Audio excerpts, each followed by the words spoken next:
Come with me and you'll be in a world of pure imagination. Take a look and you'll see into your imagination.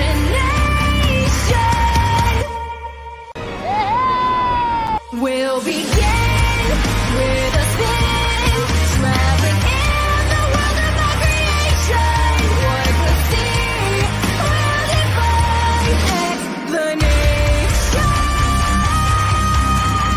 If you wanna view paradise, simply look around and view it. Anything you want to do it. Wanna change the world? There's nothing to it.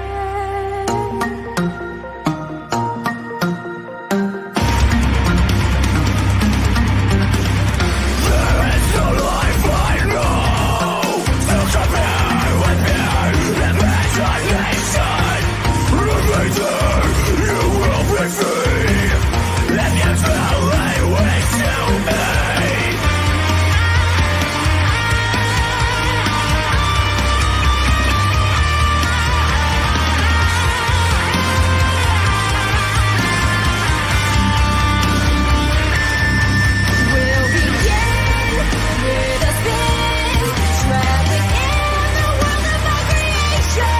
What we'll see will defy explanation. If you wanna view paradise, simply look around and view it. Anything you want to do it. Wanna change the world? The People's Champion, Itepwakuian. Watch out for the medallions. My diamonds are reckless. It feels like a midget is hanging from my necklace. We'll begin with a spin, traveling in the world of our creation. Oh, ladies and gentlemen, welcome. It is I, it is he, it is me, PDD Itepwakuian from the Place to Be Reviews. Right here with all of yous. The People's Champ, ladies and gentlemen. Yep, I'll say it. I just said I don't have to say it again. You know how heavy this thing is. Oh, man, welcome FU Fun University superfan Adam Shawhan, Keely Chow, the Fandom Menace Ultron. There are no strings on me. There you go, brother. Welcome, one and all. We have a great show for you tonight. Sorry, I was running a little bit late. Had dinner with some family this evening. But yeah, man, we are here. We got a great show for you guys. We really do. Let me kick it over though first to my co-host with the most, ladies and gentlemen, Mr. Tony Tone Deaf. It's the world's wokest warrior, primitive-sided, toxic fanboy, aligned with the like-minded Tony Tone Deaf, rocking with you. We're going in Rogue, the Place to Be Reviews. I know what everyone's thinking. Look, I'm not taking sides in the whole As with Heels versus Babyface versus EVS thing. I like them both. You know, I'm just a neutral party. So, I mean, sorry out there to the very lively chat, but, you know, I can't speak on that on the record. Oh, shit. Wait, we got to talk about this. But first, let me kick it over to my man, one of our guests for the evening. Ladies and gentlemen, the ComicsMATE Metalsmith, Phoenix Animation. What's up, guys? How's it going? Hey, well, welcome, man. Welcome. Good to be here, man. Good to freaking be here. It's always a pleasure to be here, guys. Always cool to hang out with you, Tony, the chat. You got an awesome chat, man. I'm ready for a great show.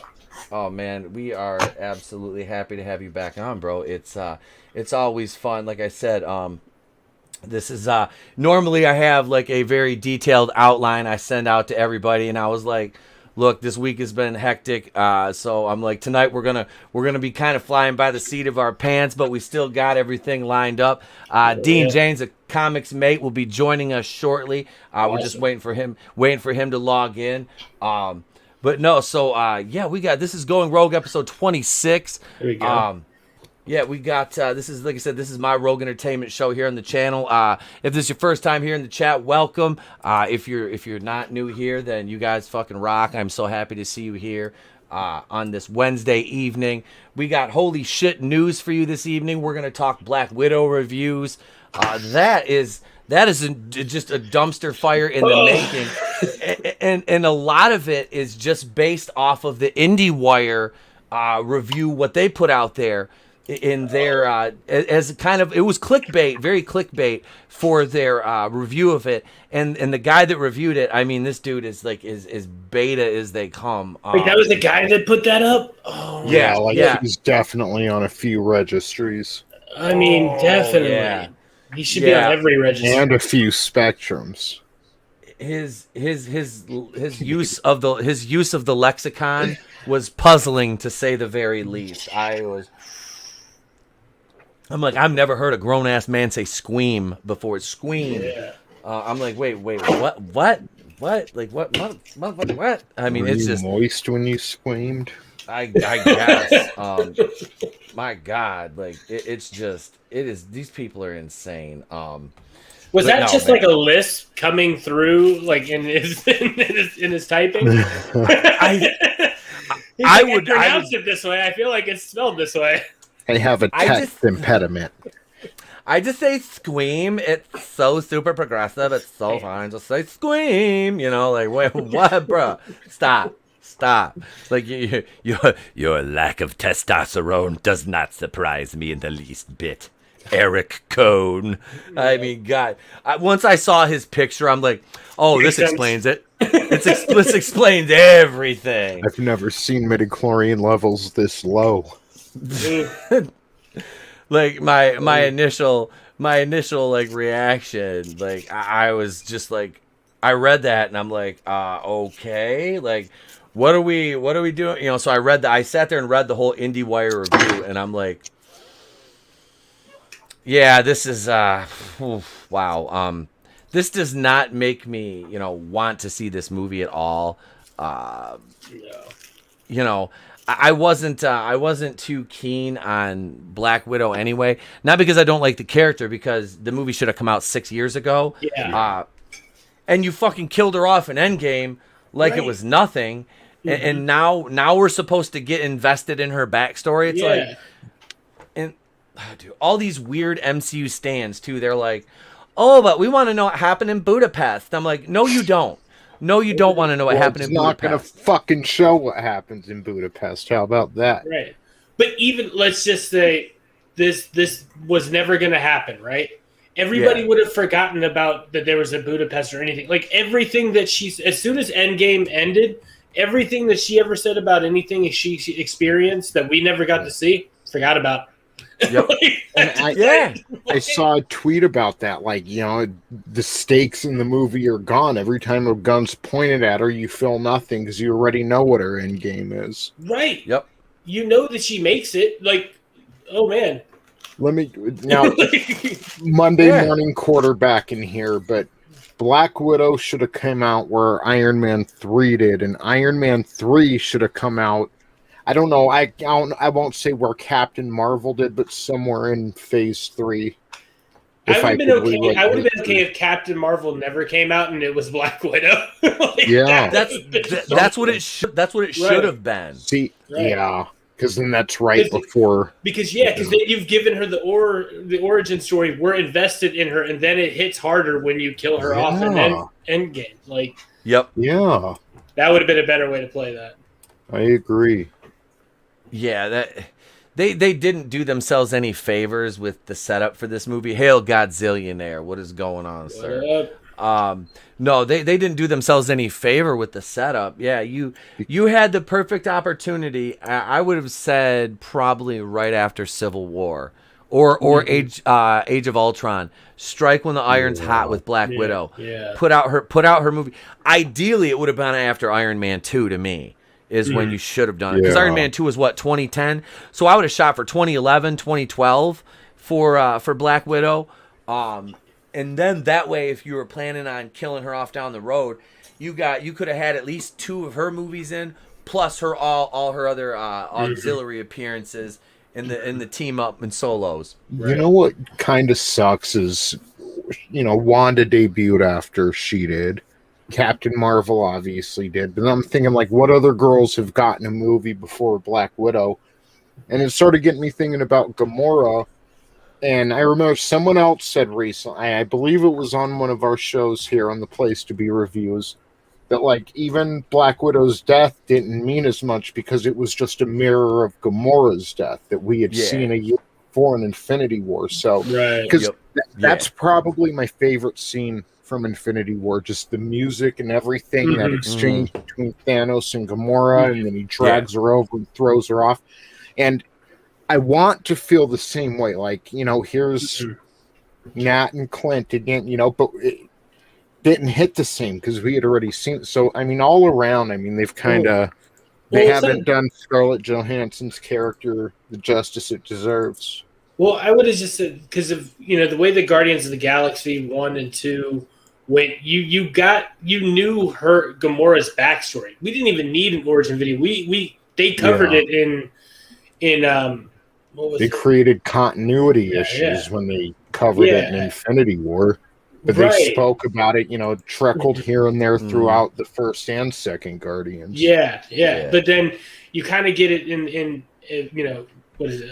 Infinity War. You get more of like her as a baby and stuff, and so they've given us everything in her backstory. So we're actually more invested in her character because we've been invested with her and Star-Lord.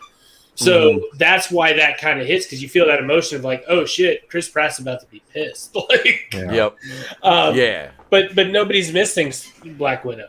Like Not to get off the subject either, but just real quick before I forget, that's something else I was thinking about, and I haven't watched the latest Loki.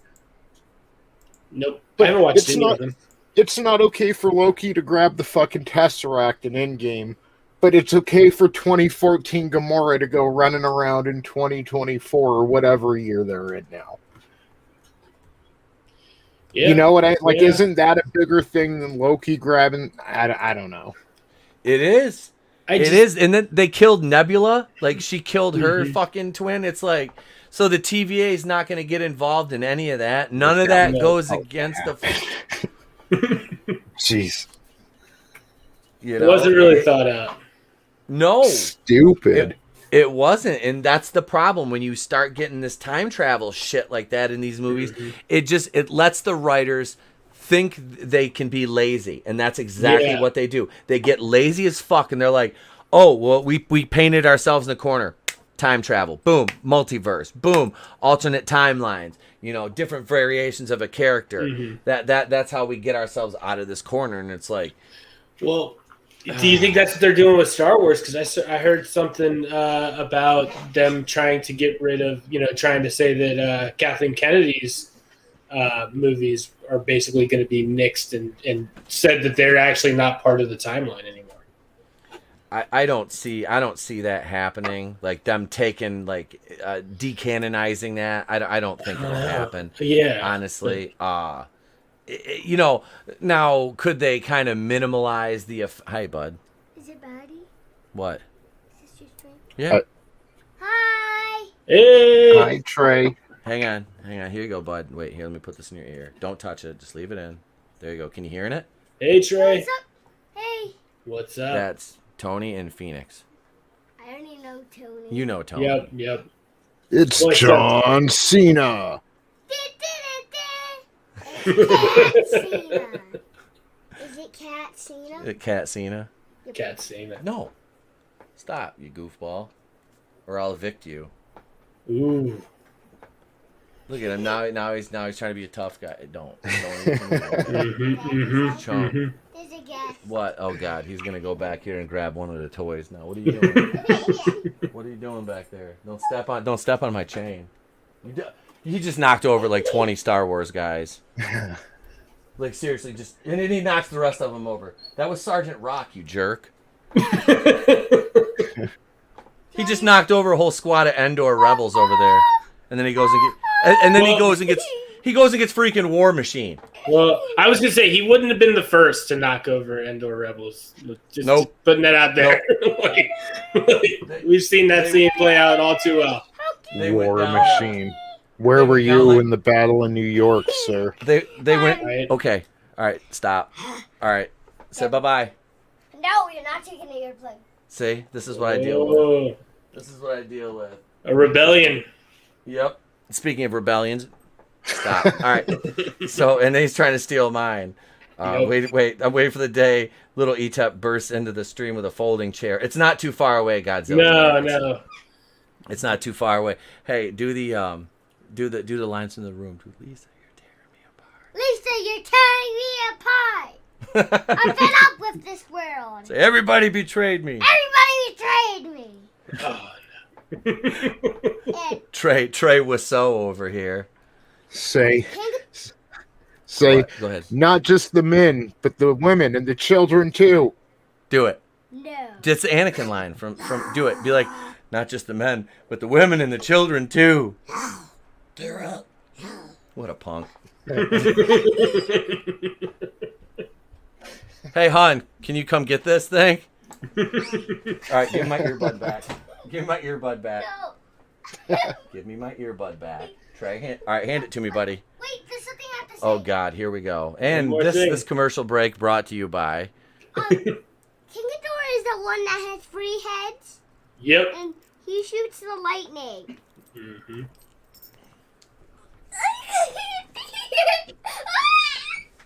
There we go. Dad, There we tell go. him about Godzilla. All right, say goodnight. Tell him about Godzilla. They know about Godzilla. Say goodnight.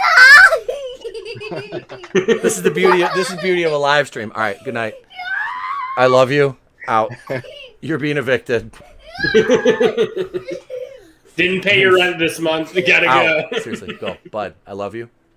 I love you. I'm getting attacked. Go. Seriously, before you knock my stuff over. I want a kiss. Just go. Can I have a kiss? Tony, take over for a second. I got to turn the camera off. Yes. He Yeah, just what runs goodness. away. He knows. All right, that's He's it. like, oh, the Okay. camera's off. It's getting down to business. So I don't know. Something about that reminds me of Amber Heard and Johnny Depp. Like, Where Etip's playing the role of Johnny, just getting slapped around. he's like, I'm just trying. He's gonna cut my finger off.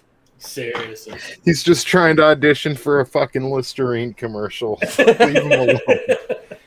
If he stands up and poops in my bed tonight, I'm gonna be so upset. Hey, This is for kicking me out. this is Dad. They teach you to kick me off the stream, huh? You gonna front on me, Dad, huh? Mm-hmm. All right, let's bring in our last member of the panel this evening, ladies and gentlemen. Dean James of ComicsMATE. Welcome, brother. G'day, guys. How are you? Well, this was a Damn. good stream, but Yeah, sorry I'm late. I was having some technical difficulties this morning. Oh, There it's you all go. good. It's all good, brother. My kid was just in here like making me look like an idiot even more than I do myself. So it's fine. It's fine. We're all fine. Just a weapons malfunction. That's We're right. good. But no, that was it literally, dude, he did. There's like all the Endor guys, like then there's like two rows of GI Joes back there, and if this camera if I had it, I can't set it to zoom on this. It's a piece of shit. So, he just came in and he's like, I'm gonna grab War Machine and knock the rest of them over. Man, you ain't gonna be setting all those back up, dude. What are you doing? Oh, It's like, no. you know, when you want to tell you like if it was a grown man that did that, you'd be like, you motherfucker. Mm-hmm. Like as a kid, I'm like, It's like when he erased, like I beat GoldenEye on my N64. Tony knows this. I've told him this story a couple times. Like I beat GoldenEye on my N64 back in like *97. I had it all completed. Everything was unlocked, right? Mhm. My kid starts playing the N64. He's playing GoldenEye, to where he can turn the system on, put the game on, go through the options, and get where he needs to be to play. You know. Right. Well, I'm in the office one day. This is before the wife. No, the wife was at home. I was out in the living room or in his bedroom recording. I had my shit set up in there, and he comes in. He goes, "Daddy, I got a problem with the game." I'm like, "What's wrong?" He goes, "Can you come here?" I'm like, "Yeah." He erased the whole fucking thing. I'm like, Well, see, I love mean, you. he's clever. He is a little clever, though. He knows that you're live on stream, so like, you know, there's too many Yep. people here for you to, I can't child really- abuse him. I can't go 1950s on, but I'll take my belt off. Right. What you need I'll to admit do, is do it the Spanish way. We had a Spanish stream on our channel last night. What you got to do is like do the old like Chancla. abuelo way. Chancla. Yeah. You get the chancla. You got to have like some spare ones under the desk. Yep. Just be like, Yep. and like camera off Oh, for yeah. like 2 seconds. Whoop, you're good. they know they get hit with the chancla. It's on. It's That's on. That's right. when the problems start. You get hit with that fucking chancla. Mhm. No, that's actually a good segue to our first segment of the night, ladies and gentlemen. Dean made it just in time, and I know where the Yeah. bumper is. We're right on time for holy shit news. Here we go. Holy shit! Are you thinking what I'm thinking? I don't know. Were you thinking, holy shit, a swordfish almost went through my head? Holy shit! Holy shit! And all the assholes want us to shit all over everything. Holy shit!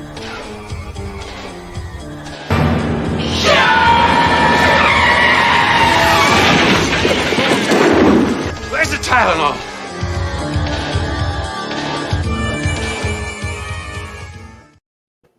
Here we are, ladies and gentlemen, thesmokinggun.com, a veritable cornucopia of goodness. Cops, couple opened fire on Burger King workers over a spicy chicken sandwich. This comes to us from June 26, 2021. So spicy chicken sandwiches now cause shootings only in America, ladies and gentlemen. And here are our culprits.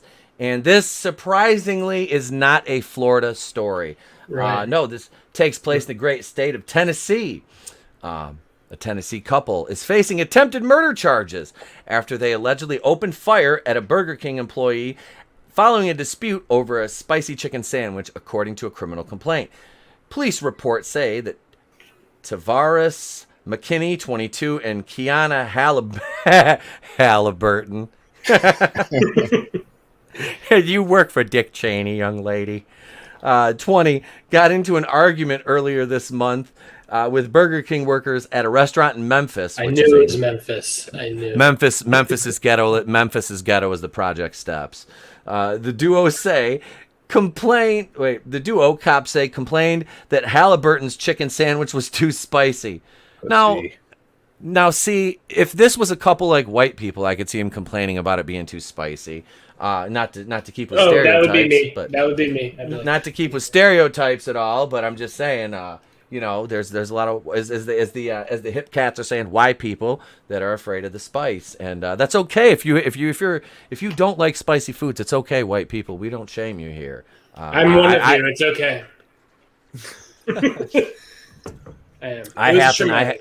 I happen to have I happen to have an extreme tolerance for that kind of stuff. I'm lucky enough, knock on wood, I don't get heartburn or indigestion or anything, and I have a palate for it. Now, I don't like I'm not gonna go out and like try to eat a Carolina Reaper or do one of those one chip challenges, but I like my pad thai spicy, I like my wings spicy, things of the like. I put hot sauce on eggs and that kind of stuff. I don't think mayo is spicy. I'm not one of those people. No, but I mean, when you've got an extra layer of white rage spread on that sandwich, and I'd say that's too spicy too, and I'd like to understand, because this is what this all boils down to. I'd like to know who made the damn sandwich in the back. Right? I would say that person would be partially to blame for it. Yeah, I wouldn't blame the cashiers. They went after the wrong person. Right? I mean, I'm just saying, if I sat down with my chicken sandwich and it was too spicy, I'm shooting someone too. Perfectly, relatable. Yeah, that's a legitimate response to the situation. That is an appropriate countermeasure. I would say. My mouth is on fire, so I'm going to fire at you. Yes. Okay, that's fair. I think that might actually be a legal defense. It is in Texas, I'm sure. Definitely Alabama.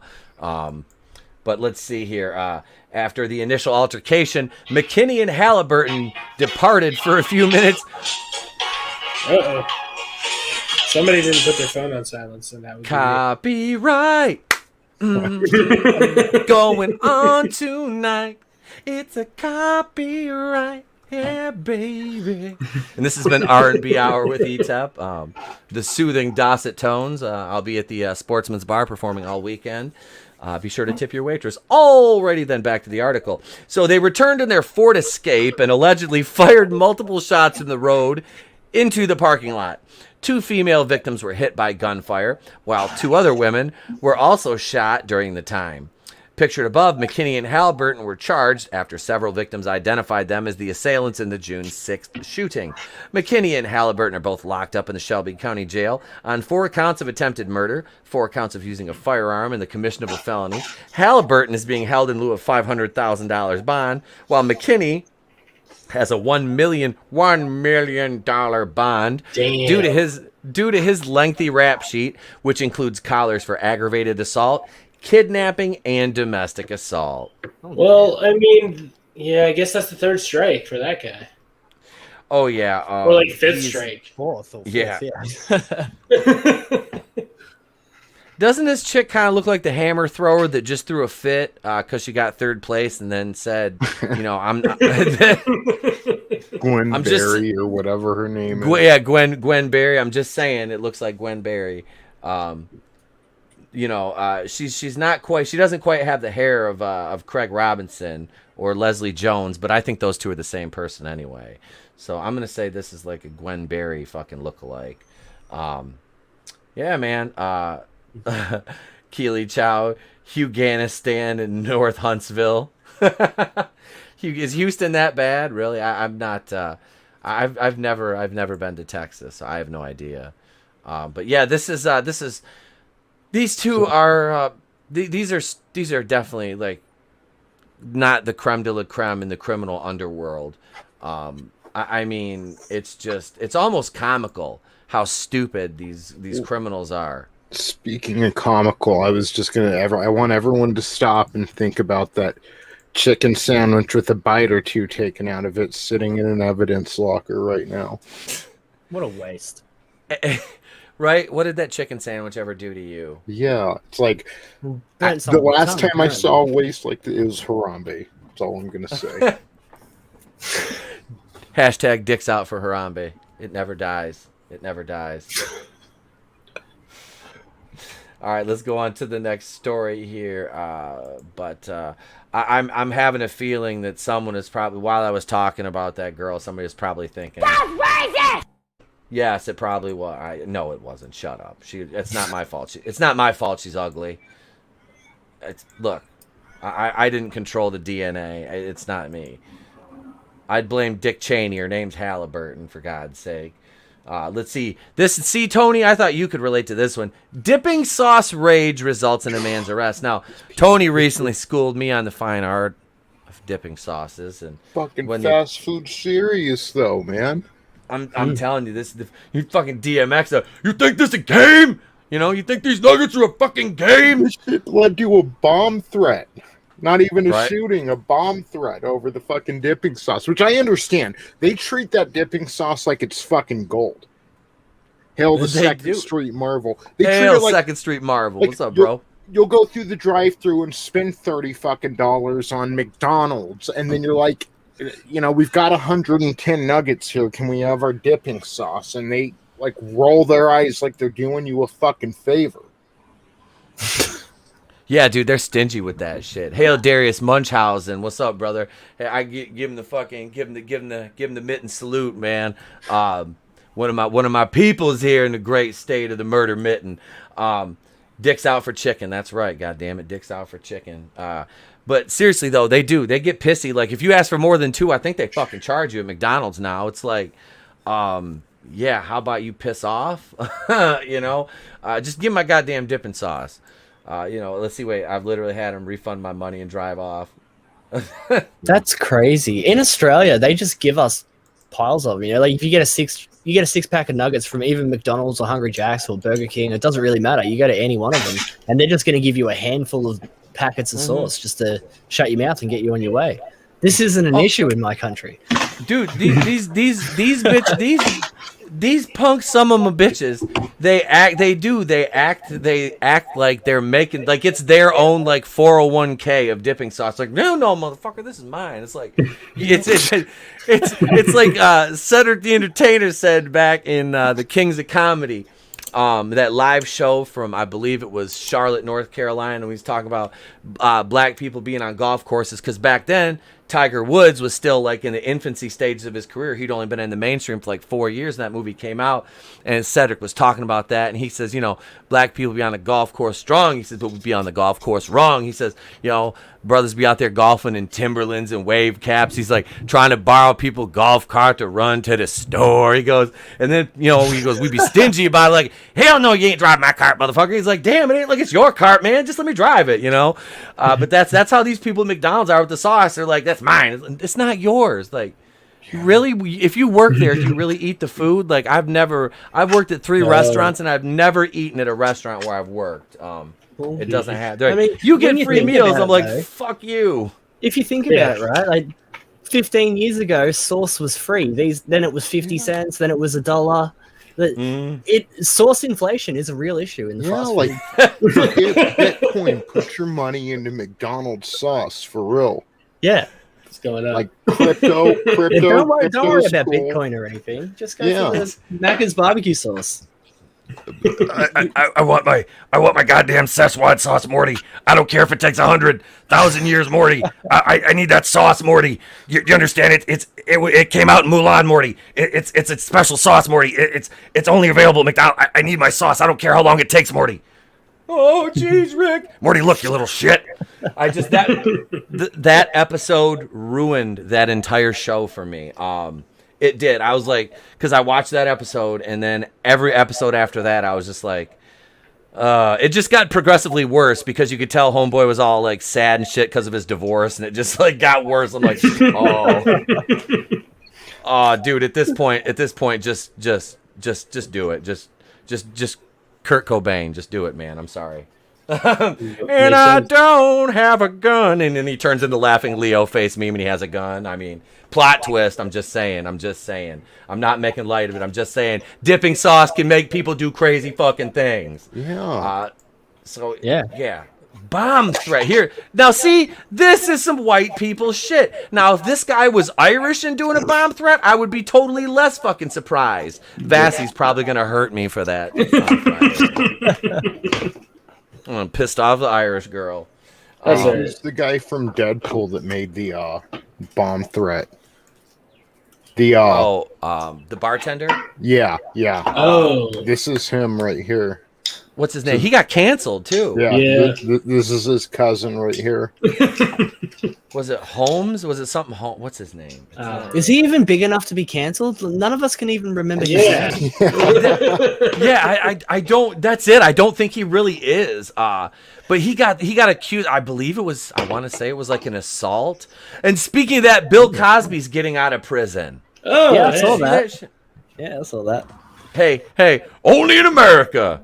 TJ Miller. That's his damn name. TJ Miller, that's it. He's so insignificant. We're like, he's so insignificant. We didn't give him a first name, just like 2 letters. Yeah, it's like, what's your name? Does it really matter? Look at this guy. Listen, my name is C. That's all. Yeah. Be glad you got 2 letters, mate. hail Jay Lee, hail Stephen Walton, Godzillionaire. Thank you guys, welcome all. Yeah, this guy definitely looks like a bomber. After realizing that dipping sauce was not included with his chicky nugget order, an Iowa man called his local McDonald's and threatened to blow up the restaurant, according to investigators. Robert Goldwitzer, 42. This motherfucker is a year older than me, and he's threatening to blow up a McDonald's over some dipping sauce. Okay, I'm just going to break this down to you real quick. Let me put it to you this way. If at 42, I'm at the stage in my life where dipping sauce, my entire day hinges on my dipping sauce. Like okay, so when I go to McDonald's, the only thing I normally ever get there is a coffee. If I go there to get a coffee, and I get the same thing. It's like 2 creams, that's it. That's all I want. If they fuck that up, it doesn't ruin my day. It's a mild inconvenience. I drive home, I put some creamer in it, and I go about my fucking day. I might motherfucker him one. Motherfucker, yep. But I'm not going to be like, you know what? And stew. The 3-minute drive I have to get home from McDonald's, which is kind of close to my house, I'm not going to be the whole way just angry, just driving like, you motherfucker. You know what I'm going to do? I bet I'm going to call this motherfucker my Bluetooth right now. I'm like Eminem in the wash, calling up to the fucking car wash. I'm coming down there. he wouldn't have realized he had no sauce until he got home. So you would have been driving home for that 3 minutes going, oh yeah, rubbing your hands together, going, getting all excited about this meal you're about to have. And then have you ever tried to eat McNuggets without any sauce on them? They're dry as hell, man. They're terrible. Yeah. So he They got all are. excited and got all worked up for it. And then as soon as he got home, he probably had a Happy Meal in the bag as well. He's got his little kid there screaming about his nuggets. It's not about the nuggets. He was threatening to blow up McDonald's for ruining his day with his kid that he never sees. And then his ex-wife is going to show up later and pick up the kid, and it's just going to be hell. That's right. Well, listen, McDonald's, if you're watching, I've got a simple solution. Stop putting your address and phone number on all the goddamn receipts, because I guarantee this guy wasn't going to go through a Google search to figure out which fucking McDonald's that he went to. No. To get ripped off, and none of this would have ever happened. McDonald's. Yes, hello. Did you just serve card number 4563? Bitch, you just doxed yourself and gave your card number away. No, we didn't serve you, but I'll be making some purchases on Amazon later. See you later, motherfucker. Hope you enjoy your nuggets without your sauce, bitch. This guy's like, oh, hell no, calls 15 more McDonald's. Godzillionaire makes a good point, though. This dude's dad left one day to get some dipping sauce and never came back. Ever since then, he's been triggered by the lack of sauce. Maybe that's the problem. He just feels like one day his dad will come back if one of these damn McDonald's ever fucking gives the damn sauce up. They'll have that tender moment over dipping sauce. Right. It'll be like the musical swell. Be like da da da. Yeah, and him and dad are both homeless. Got the Gandalf beard going right there. He's like dirty as shit. He's like, I got my sauce. What do you say? Second Street Marvel says, and you can't use Wendy's sauce on McD's nuggets either. Or vice versa. It's no, true. Yes. no, you can't cross those over. It doesn't They've work. got Not the same. Never crossed scientists the like, streams. yeah. Yep. They've got We have- scientists in the fucking kitchen, like specifically pairing that shit. Like, They've done something so that you can't. yeah, it's weird. It's just wrong. Yeah. It's like, okay, I'm cool with gay marriage, whatever, do it, as long as you're not affecting anyone else. But where my authoritarianism and fascism really kicks in is don't dip no Burger King nuggets in sweet and sour sauce from McDonald's. You can't do it. Peter Nickerson, yeah, they do. You just don't want to know what's in it. Yeah. You don't want to know what it's made of, bro. In jail, you are the dipping sauce. Yeah. Yeah. Yeah, you kept creeping closer and closer. Oh, what's up, PJ? Hail, sir. Hail. Hey, man, I was at 731. I lost the sub. Oh, nope, we got it back. Okay, so we're still at 731. We got all the watch hours we need. We just need them last 269. I'm like 12 years old. 269 subs. I am the most immature human. I swear before God. But seriously, no, we do. Thank you guys all. I appreciate everybody that's been tweeting the streams out, bringing, and people are tagging Yellow Flash and telling him he needs to watch my videos. I am gonna just throw it out there, and I'm gonna DM Yellow Flash and just invite him on. That's how we got Tug to come on. And Tug was awesome. It was a fun time. I plan on having him back on.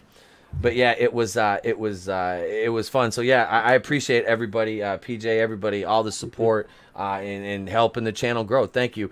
Second Street Marvel says, I'm a catch a restless later. Been hilarious. Well, thank you for being active in the chat. I know we've talked before. You usually work and lurk and kind of listen, but I want to stream with you, man. I'm gonna DM you on Twitter because I know we follow each other. I'm gonna hit you up and we'll work something out and. We'll collab somewhere along the line. Thanks for joining in, brother. I was just saying, Yellow Flash is a good dude. I had drinks with him. Did you? Down in Knoxville, Tennessee. We were there for Bubba Fest. Good dude. All right. Good dude. Yes, I've been a subscriber of his for a long time. He's one of the channels that I've never, because I've gone through where I've unsubscribed and resubscribed. He's one of the channels I've never unsubscribed from because he's always been steady and entertaining with his content. Mm-hmm. So I appreciate that, and that's one of the changes. You reward that with staying subscribed to people like that, But yeah, he's one of the ones that's I will always go out of my way to watch his videos. Yeah. and it sucks too because like I watched a lot more videos before I got like full time doing this, and it's like now it's like all my spare time is like I'm trying to catch up on videos from people that I follow and stuff like that that I'm not recording. Which what is free time though? Right. There's none of that. Nope. And then you're putting together content for your shows. I mean, you're doing like three on your channel, and then you're all over the place on other channels too. 4 on your channel. Fuck. Thursday with the morning show. Yep, yeah, the 2 morning shows. Yep, and we got the 2 evening shows. We quit doing the Friday night. We had Fandom Menace Friday Night Live, which was fun, but I wanted to back off that and not stream. Like I said, the morning show on Friday, I'm only gonna run that for it'll be like maybe a month or so, and then we'll just go back to doing it on Thursdays. But I've got one of the guys, Coach Loudy, who used to stream with me on Anchor when we were just a podcast. So we brought he's available now before he goes on his honeymoon, and because he's getting married in like under a month now, I'll be going to his wedding. So he's going to be on the next couple morning shows. Vassie's going to be on with us Friday morning. So that'll be a fun hour. But yeah, so this guy. Goldwitzer allegedly phoned in a threat to McDonald's 5 miles away from his home in Ankeny, a Des Moines, Iowa suburb. The phone threat, cops charge, came after Goldwitzer discovered that his McDonald's order was bereft of dipping sauces. The threat was called to the restaurant and was placed from a phone number associated with Goldwitzer, according to a criminal complaint. In addition to claiming he would blow up the eatery, Goldwitzer threatened to assault an employee, police say. When questioned by cops, Goldwitzer admitted he called the victim and made threats, the complaint states. Pictured above, Goldwitzer was released early yesterday morning from a Polk County jail, posting bond. The complaint does not specify which flavors of dipping sauce allegedly drove Goldwitzer to felonious conduct. It's important to know. McDonald's needs to know where people's hearts and minds are devoted to, so they make sure that they double down on the sauces from now on. They don't want that shit.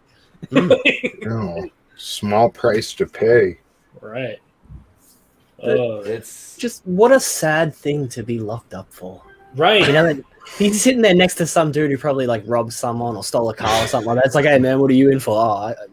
Call him back. He's right next to some dude that just murdered 3 people, and they're like, he's like, what you in for?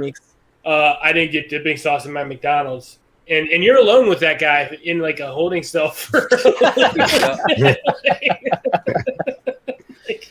like you're there. There's no witnesses, and by the time they see what's going on the cameras, there's a good 3 or 4 minutes of him to do whatever the hell he wants. I have a feeling this guy would be grabbing his ankles. That's not. This guy doesn't look like he is. He doesn't look like much of a fighter. I mean, no, he really doesn't. Mr. Goldwitzer here looks like he would probably be the bottom, as it were. And if that's your choice, not that there's anything wrong with that. We're talking prison bottom, which is mostly involuntary, and I have a feeling all the big guy would say to him is, You will be silent! I love that clip. Thank you, Peter Macon from the Orville, for being Bortus. That is fucking awesome. And the guy, it's just, it's going to be, I don't know. I just need an excuse to do that. It's me, Austin! Oh, son of a bitch! I mean, I don't know. You had to get one of those in the stream. I did. I had to. And while we're at it, let's throw in a grace. That's just a car. Ugh. Yeah. Now my kid quotes, because he's always like, play the Batwoman intro for me with Grace. So I play the Batwoman intro, and he was out like literally while I was filming my Batwoman video. There's a point in the video where I stop talking, I look off camera, and I raise the background volume up, and you can hear him in the back going, Batwoman. I'm like, oh my. This is not the takeaway you're supposed to be getting from this. He is. He does it. He'll just come up and be like, "That's just a car." I'm like, and he goes, so. Oh yeah, my wife hates that. She's like, "Holy shit, thank you for that." I'm like, "You're welcome. You're welcome." What's up, Brutal Morningwood? Hail to you. Hail Parrot Head, giver Hail. of meat. Parrot Head, like my DMs from Parrot Head are nothing but fucking hilarious memes. Hail all the weirdos on the panel. Keely Chow says after ETEP shows up in the High Council, we need him to be on Friday Night Tights. Boom. Let's make that shit happen. I'm waiting. Hefe, I'm waiting. Waiting for that Tuesday night invite. I'll even not be on Rogue Entertainment that night to come on the High Council, bro. I'm just saying. I'm gonna fuck with Jeff about that when I see him next month. I will, because I'll be seeing him in Fort Wayne in about 16 days. So there'll be some videos coming out of that. There'll be some. I'm sure there'll be some videos from that wedding, especially of me and Nick Utam doing the safety dance. Yeah, because in the middle of the reception at one point, we're just going to do the safety dance. Just have the DJ play it and just walk out in the middle of the dance floor and interrupt everything and do the safety dance. So, yeah, that'll be that'll be fun. Oh, it is, man. That's a baller move right there, you know. Yeah. I mean, anybody can go out and like pop lock and shit, but you know, to pull that off, I mean, you know, that'll be fun. At that point, I'm just going to be so drunk it's not even going to matter. So, I mean, let's be honest. Yep. That was like, but yeah, let's see. Brutal Morningwood says, woo, fell asleep getting high out in the pool house. Hail. Yeah, that's hail to that, man. I am so looking forward to. See, this is the thing, like we move and we're building like an indoor in-ground saltwater pool. And yeah, nice. I'm so looking forward to that. So cuz like I live in fucking Michigan and pool weather in Michigan usually is like 1 week. And then having an outdoor pool in Michigan with all the punk ass trees here, it's like, yeah, trying to keep that motherfucker clean. I'm like, you know what? No, and the wife was like, we're just going to do an indoor in-ground one. I'm like, all right. So I'm just waiting to move so we can make this shit happen. But yeah, we're the whole pool house thing, dude. Yeah, because I'm going to have like my weight room. I'm going to have like a back room off that. It's going to be all heated and finished and everything. This is going to be my weight room. So, because right now it's my garage and that's a bitch in the winter. Oh, I bet. Yeah. Yeah, Michigan. You guys suck. I fuck, dude. You ain't fucking hurting my feelings. I hate this goddamn state. Okay, so I was at Grand Rapids, Michigan for a convention. It was like the weekend before Halloween, and it was 65 as a high, and I was like, okay, this is mellow. 2 years later, I go back out there, and it's a week after Halloween, and it's fucking 38 degrees, and then. Yep. When I finished closing up, I was outrunning a snowstorm. Mm-hmm. And I was like, God damn it. Like, and they're like, yeah, we're expecting a foot. And I'm like, it's the first weekend of November. Calm the fuck dude. down. I used to live on the west side of the state over there. I lived just north of Grand Rapids. And, I moved over there, and I didn't realize how much fucking snow they got. I was like, holy shit, dude. And I hate snow. Mm-hmm. But yeah, it's fucking, it's miserable. Like usually, like we have those freak years where like it'll be 80 degrees in November. Like I've been out deer hunting, like opening a deer hunting like November 15th in my, cause I got a heated insulated blind, and I've been sitting out there with the windows open in a fucking t-shirt, you know, cause it's so hot. You know, normally I got a 50-pound propane heater in there. I'm sitting in my recliner all bundled up, fucking ready to take a nap. But, yeah, I didn't. But no, those are the years you like. Yeah, but normally, yeah, anything outside of like September is like you could get like a foot of snow, or it could be 90. It's Michigan. You know, Michigan is like the Chris Benoit of weather. It's like highly volatile, unpredictable, and could murder you at any moment. That's basically Michigan. But let's get on to our third story here. This is another fun one. It's another food-related one, which seems to be a running theme this evening. We had chicken sandwiches. We had dipping sauce for chicken nuggets. And in this one, ladies and gentlemen, is a little bit of a Latin flavor. Man is charged with a salsa and battery. Ba-dum-bum, ba-dum-bum, dad joke. Cops, victims struck in the back with glass Tostitos jar. Ay caramba. Oh, in an unprovoked attack, a 7-Eleven customer was injured when a fellow patron threw a glass jar of Tostito salsa at him with such force the container broke on the victim's back. Those are thick jars too. Yeah, they're no joke. Especially if you hit with like that lid where the lid meets. What is the Yeah, it's victim just- made of for it to break on his back?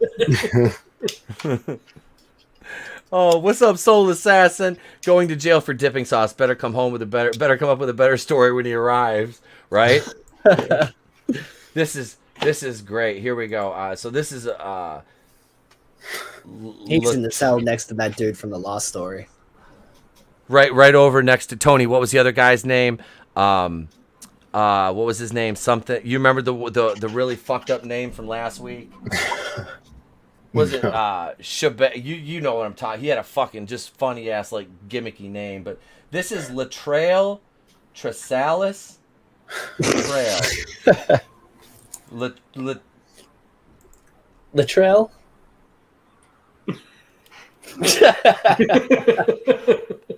The fuck is wrong with you? Latrell, bring your ass over here. Fucking hitting people with salsa and shit. Fuck is wrong with you? Holy shit! But you see, okay, if you notice just the writing in the first two articles that we read, and then the writing in this one, like it's just okay. 6'2", 300-pound, seen on right is locked up in the Pinellas guy. Like it's not like normally it's like, oh, they have him incarcerated, and like you could tell this guy's trying to work through this as fast as he can because he has way more Florida stories to get through.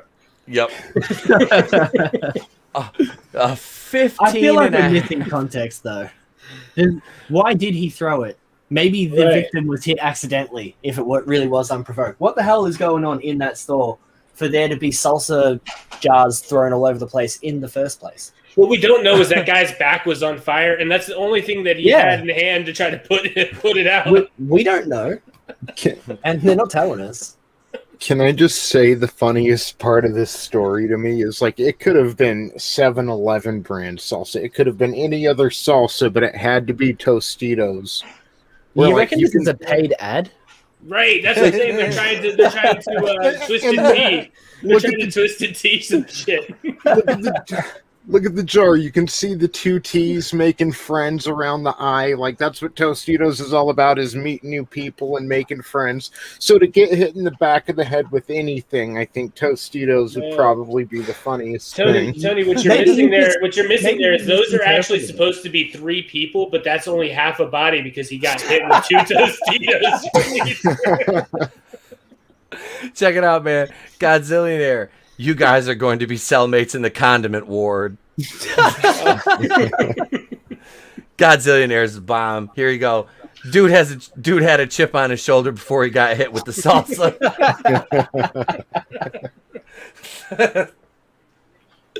Oh shit. Tostito's so good. You'll hit your friend with the jar.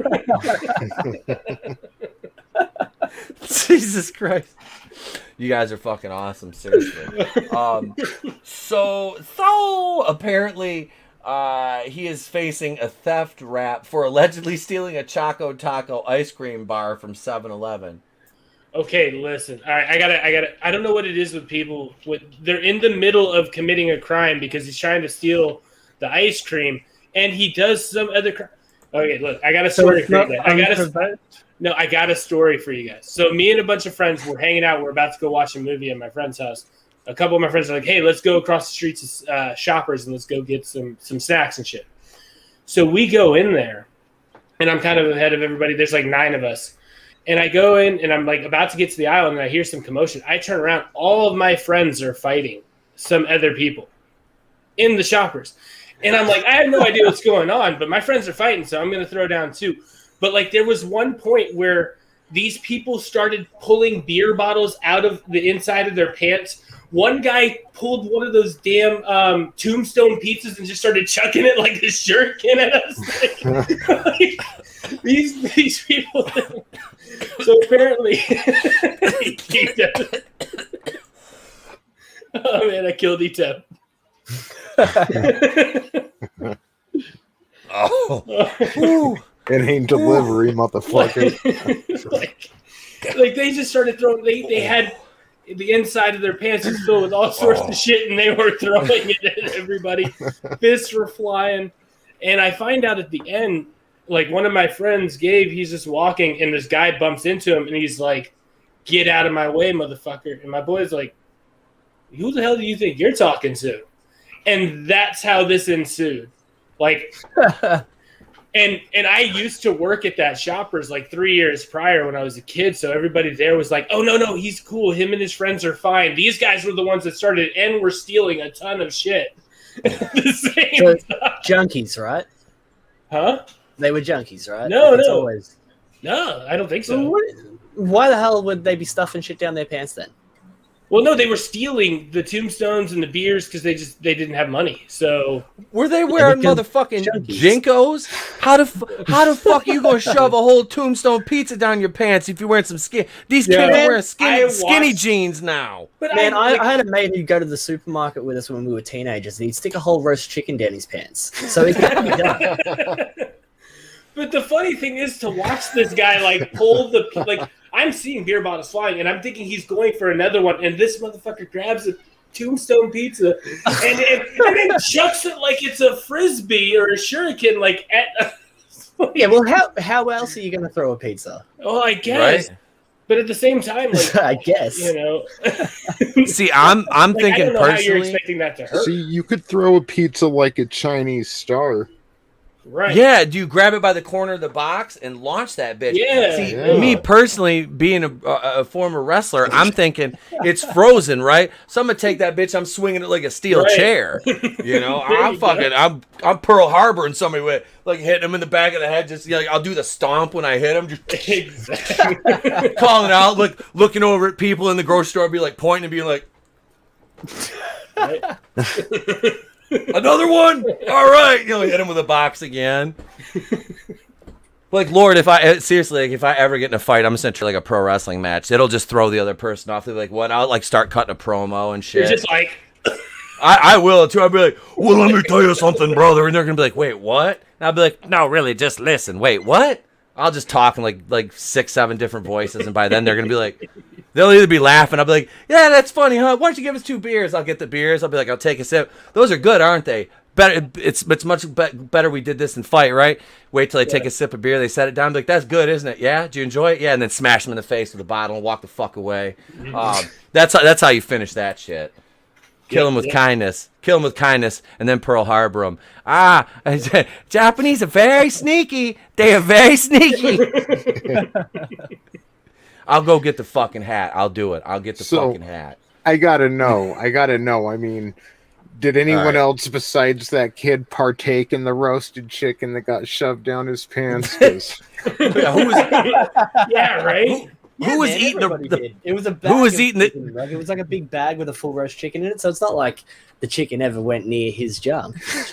It wasn't mean, dick. it- It wasn't dick It's not like it chicken. was Look, dick it chicken. Yeah. went near his junk. It just didn't. Yeah, you didn't touch the skins. That's good. Well, that's like we covered a Well, story I a don't couple. need chicken anyway. He likes his chicken circumcised. No, the a couple weeks ago we covered a story. This guy got arrested. Tony, you remember this? He got arrested as he was being searched in jail in processing. During the cavity search, they found 4 crystal rocks shoved in his dick skin. Holy fuck! Wouldn't that hurt? I wouldn't want it. Just Yeah, having dude. it What if there? one of the What if one of those got shoved up your pee hole? Can you imagine Yeah, that? holy fuck! Like, what? I don't wonder. But I wait, got Walter White. Who is the unfortunate cop that's like, hold on, let me roll back your foreskin real quick, make sure there's nothing tucked under there. Like that guy needs a raise. Like, Can you see who's gonna roll his dick skin back there, sitting back going, all right, motherfucker, rock, paper, scissors, shoot, let's do this. or was it like a practical joke? Like, okay, we've got this new hire, we're gonna make this dude do it, and then all of a sudden there's like I was like, all right, hang on, man, hang on. What are you in for? This is your third. It's your third strike anyway, so you don't give a fuck. No, all right, cool. We're gonna use him. All right, hey, take these. You can see the COs. All right, take these rocks, shove them up your dick. Show him up your dick real good. So when Keith takes you in the back and he searches you when he's got the glove and you got to cough and drop your and all that, yeah, just let him find him in your dick scan. Really, no, we'll tell him we did it later. It'll be fine. No, trust me, we won't charge you with another felony. They're like, we're gonna charge him with another felony. Don't fucking tell him it doesn't matter. Watch this shit. The state's got the death penalty. It's gonna be fucking hilarious. Watch. Yeah. Oh yeah. Look, no. Oh, they found him in his dick. I don't know how the fuck they got there. What are you doing? You won't find my fingerprints on the dick skin or the rocks. That's as bad as that woman who shoved a 22 up her upper snooze, and she had it in jail for like 2 weeks before they found it. Really? What? A loaded 22, upper shit. coos. Yeah. my What's God. up, Draven? Hail, brother. Hail to Angela's Draven. What is up, my brother? Man, she yeah, sits man. the wrong way at any point. Yeah. Okay. That's some explosive puss right there, man. I'm telling you, like, you just that is man. like. That pussy is fire. I'm imagine that she's like yes, bang, ah! And that was the end of old Gunpowder Jane. Oh no. Oh, I had just put my penis in her, and all of a sudden I had gotten shot. I thought bitches would sing and angels would come down. Nothing happened. I was just laying there on the floor with my dick bleeding. It wasn't even funny. The fuck? It wasn't even funny. I don't even know. I Lord Jesus, I fucking lost. Jesus, take the wheel. Jesus, take the wheel. Move this And that's when man! he.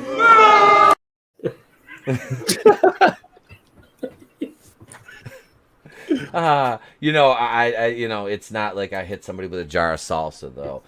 So That's Tristan, fair. so Latrell. Now, why couldn't his mama just spell his name like Latrell Sprewell? Why? Will somebody please tell me the incessant need for apostrophes in the middle of a goddamn name? Are you that important? You look at me. I dated this girl named Renee when I was in college, right? Now Renee, you could spell it Renee, Renee, Ranae, I don't know, Renae, whatever. She spelled her name Rene apostrophe E. I'm like, what the goddamn hell? What?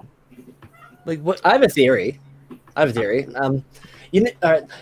Assuming you're stupid enough to name your child anything with an apostrophe or any sort of dash or anything midway through it, okay? Right? You are pretty stupid. Yeah? I think we can all agree on that. Mm-hmm. Right? So they're looking at the birth certificate and they see that, let's say, split up Latrell, it would be Le and Trell. They would look down at the thing and say, oh, well, Le can't be his first name on its own, and we don't want Trell to be his middle name because his middle name is going to be his father's name or some shit like that. So they do that to make it one name because that's how stupid they are. I'm saying 31 years of dealing with that apostrophe, I'd be throwing salsa too. Fuck this. Fuck this apostrophe. I mean, How do you this is sign all that about- in cursive? You have to just do the LE and then the apostrophe, and then I thought Yeah. the T would be capitalized. This motherfucker's name is literally the Trail Trasalis. No, because there's not even a space. It's just the Yeah. apostrophe. Then yeah. I don't understand it. Poor guy. Wait, does that go for Andre? No, because his is at the end.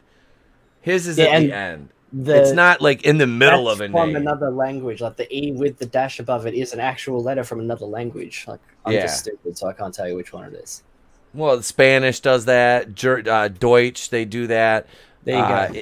You have dots over like your E's, U, stuff like that. Yeah. But no, I'm talking in the middle of a name like this. Like, if you're wanting to name somebody Latrell, like I said, like Latrell Sprewell was Letrelle. Like, that's pretty, okay, that's normal. Just That's spelled normal. as one word, right? Yeah. Yeah. Yep, it's all together. It's one word. The shit goes together. You motherfucking say it together. Ain't no hyphen. Ain't no pause. Look. Trail. No, come on, man. Just give what? Yeah, are you supposed to pause there? I don't know. I think it's just Latrell. It is. It's probably just Latrell. It's just an apostrophe. I don't like it. I'm old, and I'm gonna yell at clouds. It's pointless, and just fucking Bring out the gimp. just bring out the fucking gimp. That's it. That's what we're doing now. Yeah. So that was holy shit news, mi gente. And let's see. We'll talk some Black Widow next. But first, ladies and gentlemen, if you're in the city of Detroit, if you ever happen to venture down to the city of Detroit, I spent a lot of time there. A lot of family that lives there.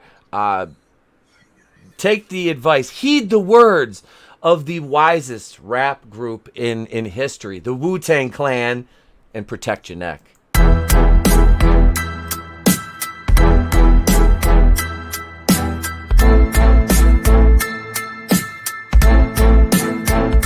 Attack at a West Side gas station. Thieves target a man because of the gold chain he was wearing. Tonight he's talking with our Tim Pamplin, who joins us from the scene with the night cam. Tim. It was a typical afternoon here at this West Warren gas station in Detroit near Grand Boulevard. Customers coming in, filling up with gas, buying lottery tickets. It was a favorite spot for our victim, Jamal. Thanks, Reed. Customer walks in, shakes his hand, a couple more customers behind. The guy in the black. Pay close attention to him. And his buddy, right behind.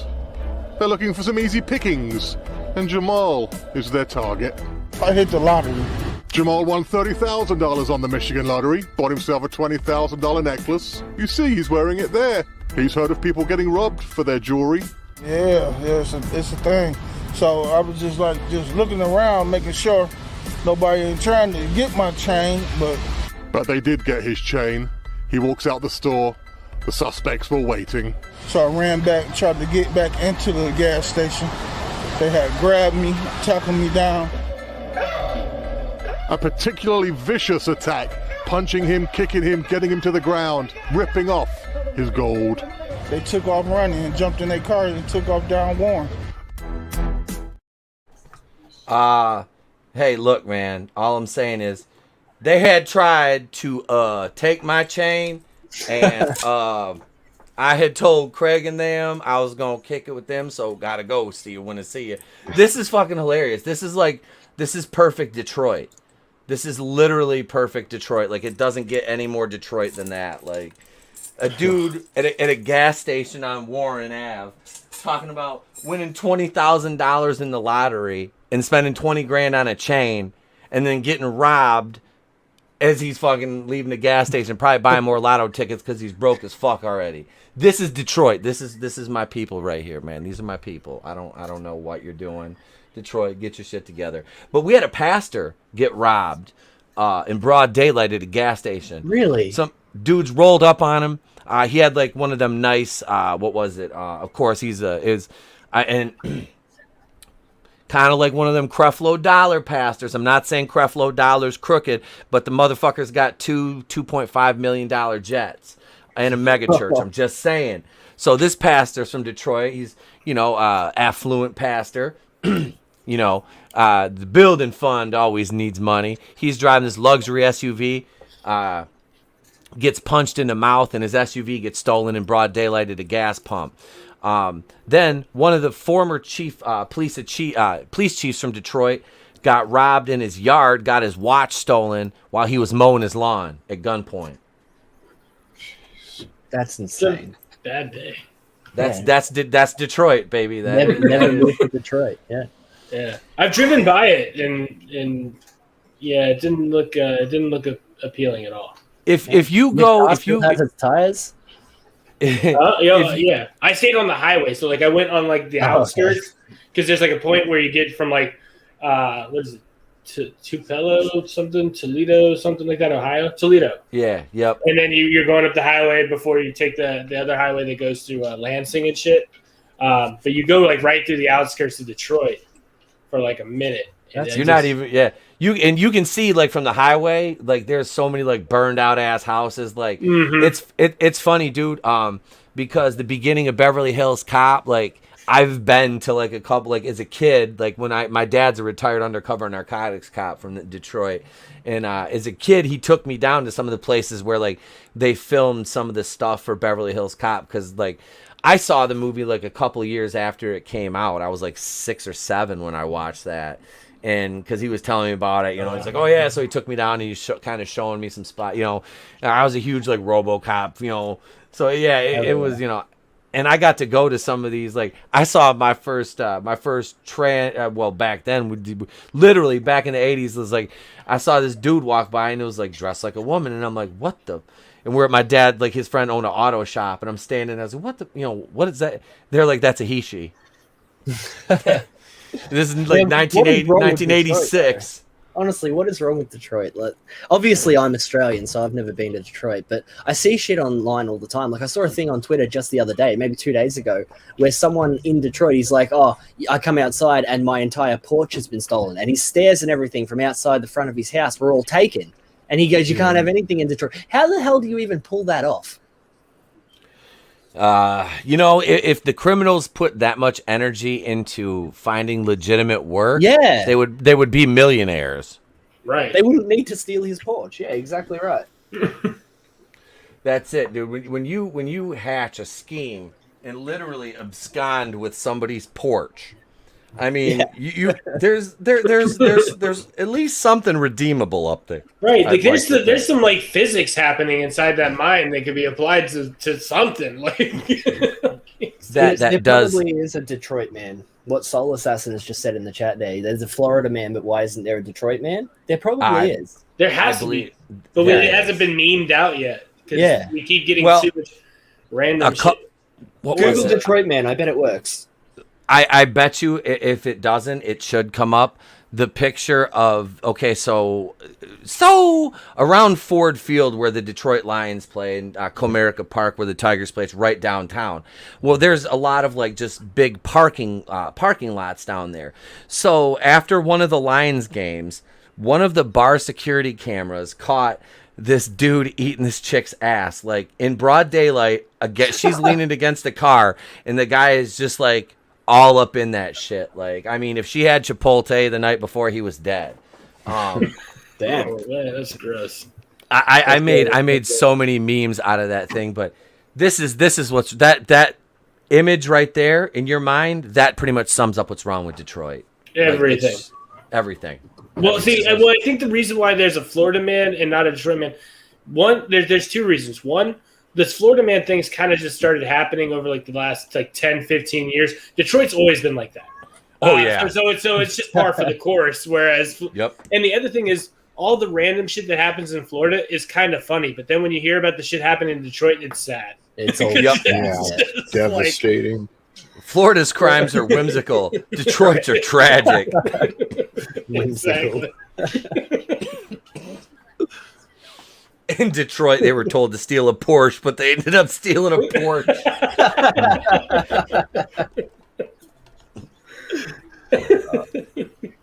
Oh, I love it. I love it. He didn't spell it with a apostrophe. That's what happened. See, that's what happened. They had Latrelius. Latrelius didn't know. He was like, I don't know, man. Yeah. I don't know about stealing this Porsche. There's not enough breaks in between these letters for me to figure out what it says. I gotta. I'm just gonna get mad and hit this motherfucker with a jar of salsa, man.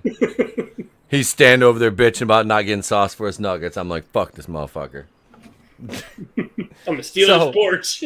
Steal his porch afterwards. Fuck his porch. fuck your porch, Charlie Murphy. Black Widow. So yeah, Black Widow. Black Widow reviews are in. What can MCU fans expect? Black Widow reviews hail the movie as a welcome return to the franchise and to theaters, even if it is a little too late. Well, that's not what IndieWire said, but we'll talk about what IndieWire said in a little bit. Let's see. Audiences have continued to be enthralled with the MCU on the small screen thanks to the likes of Loki and WandaVision. Are they, though? No. Are they really enthralled with it? No. I think WandaVision, yeah, but Loki is just... Loki's becoming Batwoman. Ratings. Loki has died out even in the ratings. That's what I've been hearing, is the numbers are way down on it. I've watched one episode, And I had to watch that 3 times to get through it. And this is somebody who watches the Batwoman voluntarily 3 Why? times. And if you look at my channel, bro, you want to see what gets views? It's live streams and Batwoman videos. That's what gets views. Before this, Dean, he was putting himself in a career where he's hitting the head with steel chairs repeatedly. So this guy's about beating himself up on a regular basis. Right. And I'm masochistic, so I mean it's fine. It's all fine. I don't mind at all. But no, seriously, it's yeah. So Black Widow is just anyway, and Loki's bad. Like I said, the first episode was just like Loki is just boring. There's that's what it nothing was. that is horrible about it. It is just relentlessly, ruthlessly boring, and nothing ever happens. And even at the newest episode 4 is probably the best episode of a lot of them, and even that is just boring. Like, there's nothing great about it. I'm so annoyed with how much of a missed opportunity a Loki series could have been, you know? Yeah. If they would have actually made it like about violent fucking lying Loki. About Loki. Yeah. Well, the problem is, okay, so this Loki is supposed to be the Loki right after the first Avengers movie.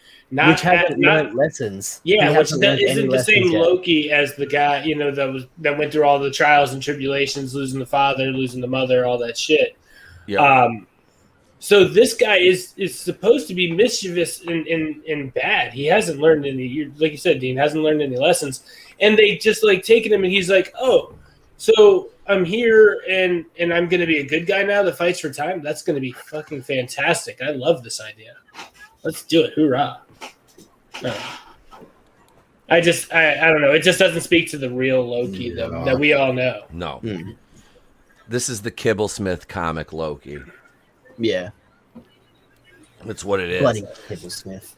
Yeah. Like I said, I bought one of those like Marvel 3-packs at Walmart one day, and it's like you can't see what's in the middle, you can't see what's in the back, all I can see is the front. And it was a Spider-Man when I'm like, all right, whatever, I'll grab it, So I grab it, and in the center, here's a Loki one. I'm like, oh, cool, Loki. I open it up. It says, written by Daniel Kibblesmith. I'm like, and this is getting thrown in the back of the box and never getting read. I'm like, what the fuck? Ugh. I'm like, no wonder they hid this one in the middle. Yeah. Nobody's gonna. That counts as a sale on Comic-Con because it was shipsies. Fuck you. Ugh. Fuck you. Oh, God. So Black Widow, anyway. The reviews for the latest silver screen Marvel outing are now in, and Black Widow sounds like not only a worthy story about the founding Avenger, but also a triumphant return to theaters. Comicbook.com's Jamie Girac found Black Widow to be the perfect end for Scarlett Johansson's time in the MCU, though does argue that the movie came a little too late. 6 years. 6 years too late, and urges audiences to see it on the big screen. Of course he does, because she's paid to do so. Yep. That's actually Variety. the complete opposite of everything I've heard so far, too. Exactly. Let's see. Variety echoed many of these statements, finding Black Widow to be a much deeper, more interesting Marvel outing than fans of the franchise are perhaps expecting. No, like I want it to be a kick-ass movie. Exactly. But it can't be because there's no value in the character. So you guys just wasted a ton of money in something that fans will not connect with. Oh, see, this is the one of the quotes from IndieWire right here. IndieWire's Eric Cohn, meanwhile, appreciated the movie's homage to the Bourne franchise and was left excited about the rest of Marvel's Phase 4s. Bad accents abound, and no amount of fun can salvage the third act cliche of a giant burning object falling from the sky.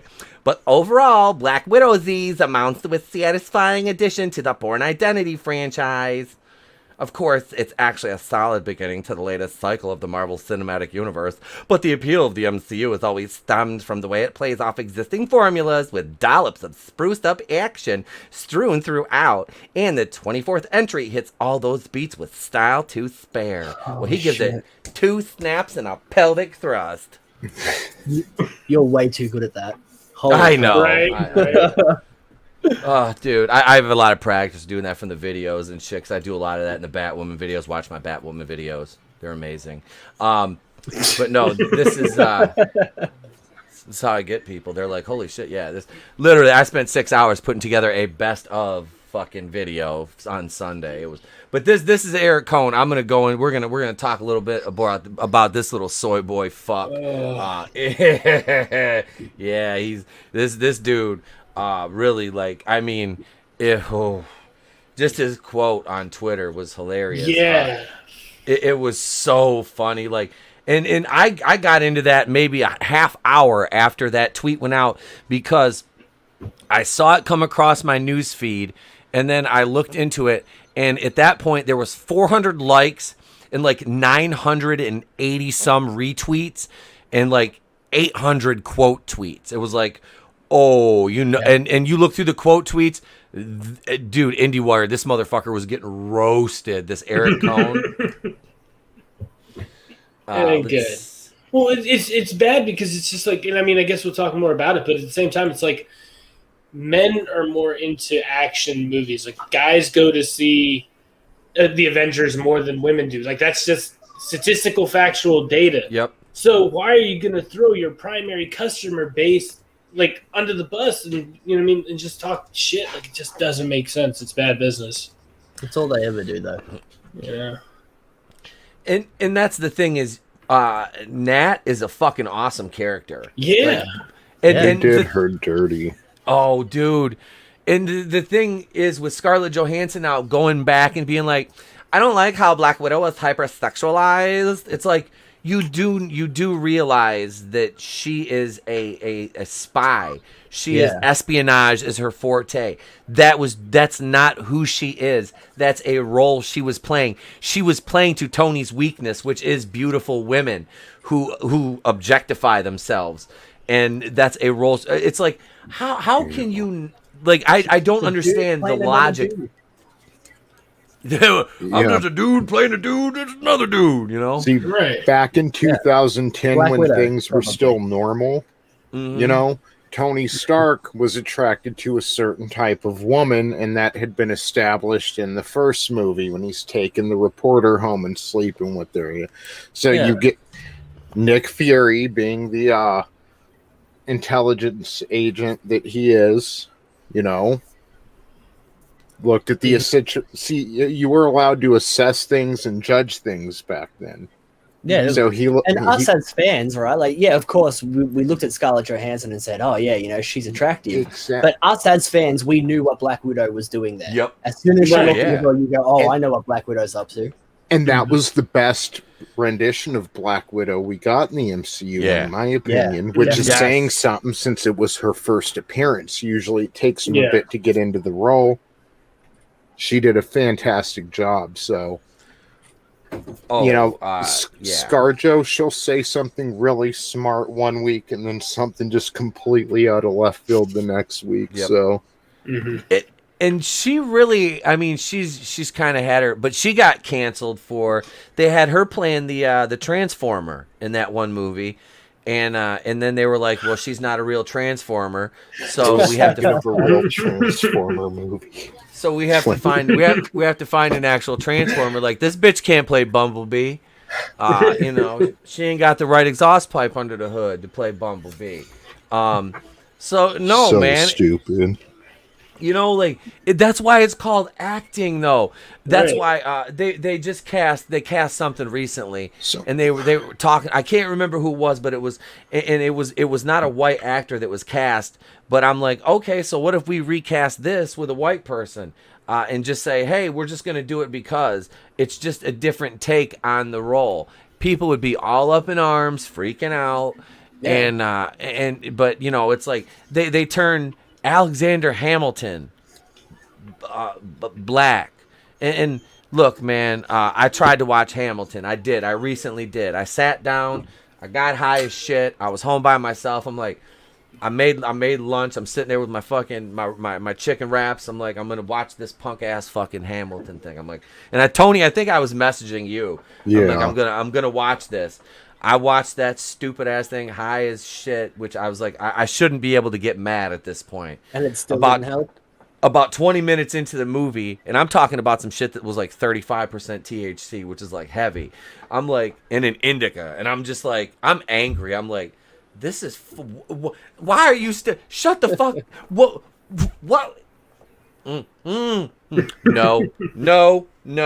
no, I'm done. I turned it off. I'm like, I'm gonna watch Melrose Place. Fuck this. I can't do it. I'm like, oh, Michael Mancini, you're so scandalous. Why are you sleeping with Jane's sister Sydney after you're married to Kimberly? You son of a bitch. She just got in a car accident. She's got that wig on, that big ass scar. She takes the wig off, blows up the whole apartment. Bow. I love Melrose Place. I'm sorry, I do. I fucking love that show. But no, but seriously, it was and Melrose Place. Is there something you want to tell us? I enjoy Melrose Place. I've liked that show since I was. I've listened, Melrose. Listen. Listen. You will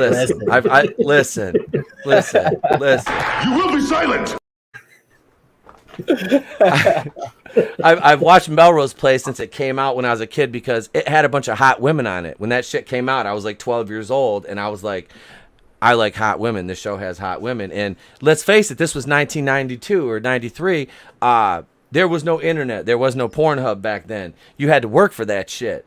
You old man better have a stash. You better have an older brother, or you better have the bootleg satellite dish like we did, and be able to get them channels on cable or a satellite. So I knew about it, but I was like, I like Melrose Place, man. Hot women on it, and so by the time the show ended, I was like 18. So I'm like, I'm just gonna watch. It was like 90210. I'm like, I'm just gonna watch the whole fucking run of this show. Like, I own it on DVD. I'm not afraid to say, and Dallas too. Dallas is fucking awesome because those motherfuckers were just scandalous. I love that shit. Yeah.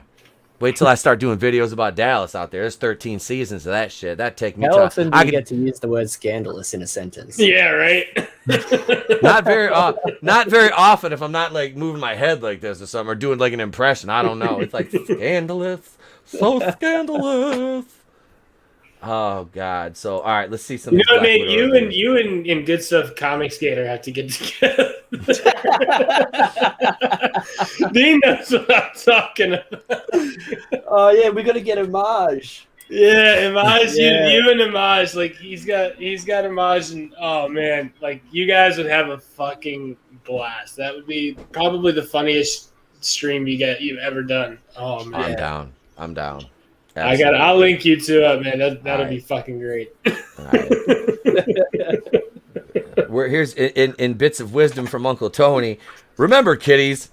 Tony, I'm gonna do it. Remember, kiddies, it's not okay. Holy shit. With Scarlett Johansson to play a trick. I can't do it. Come on, man.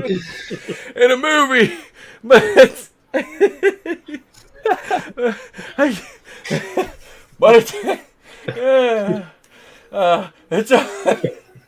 I can't. But it's okay for Scarlett Johansson to play a transformer in soccer. Abraham Lincoln. I tried, man. I don't think that was okay as well. I'm pretty sure they got in trouble for that as well. I think so. Who wants to who wants to bend it like Beckham? Jesus, help me, Rhonda. IGN commended the movie on its ambition before stating that knowing Natasha Romanoff's sacrificial end, the movie is draped in tragedy. I would say more like apathy in my case, but the film is, in a word, ambitious. It's a superhero flick, but also an espionage action thriller, a dysfunctional family drama, a send-off, and overwhelmingly a film about recovering from abuse.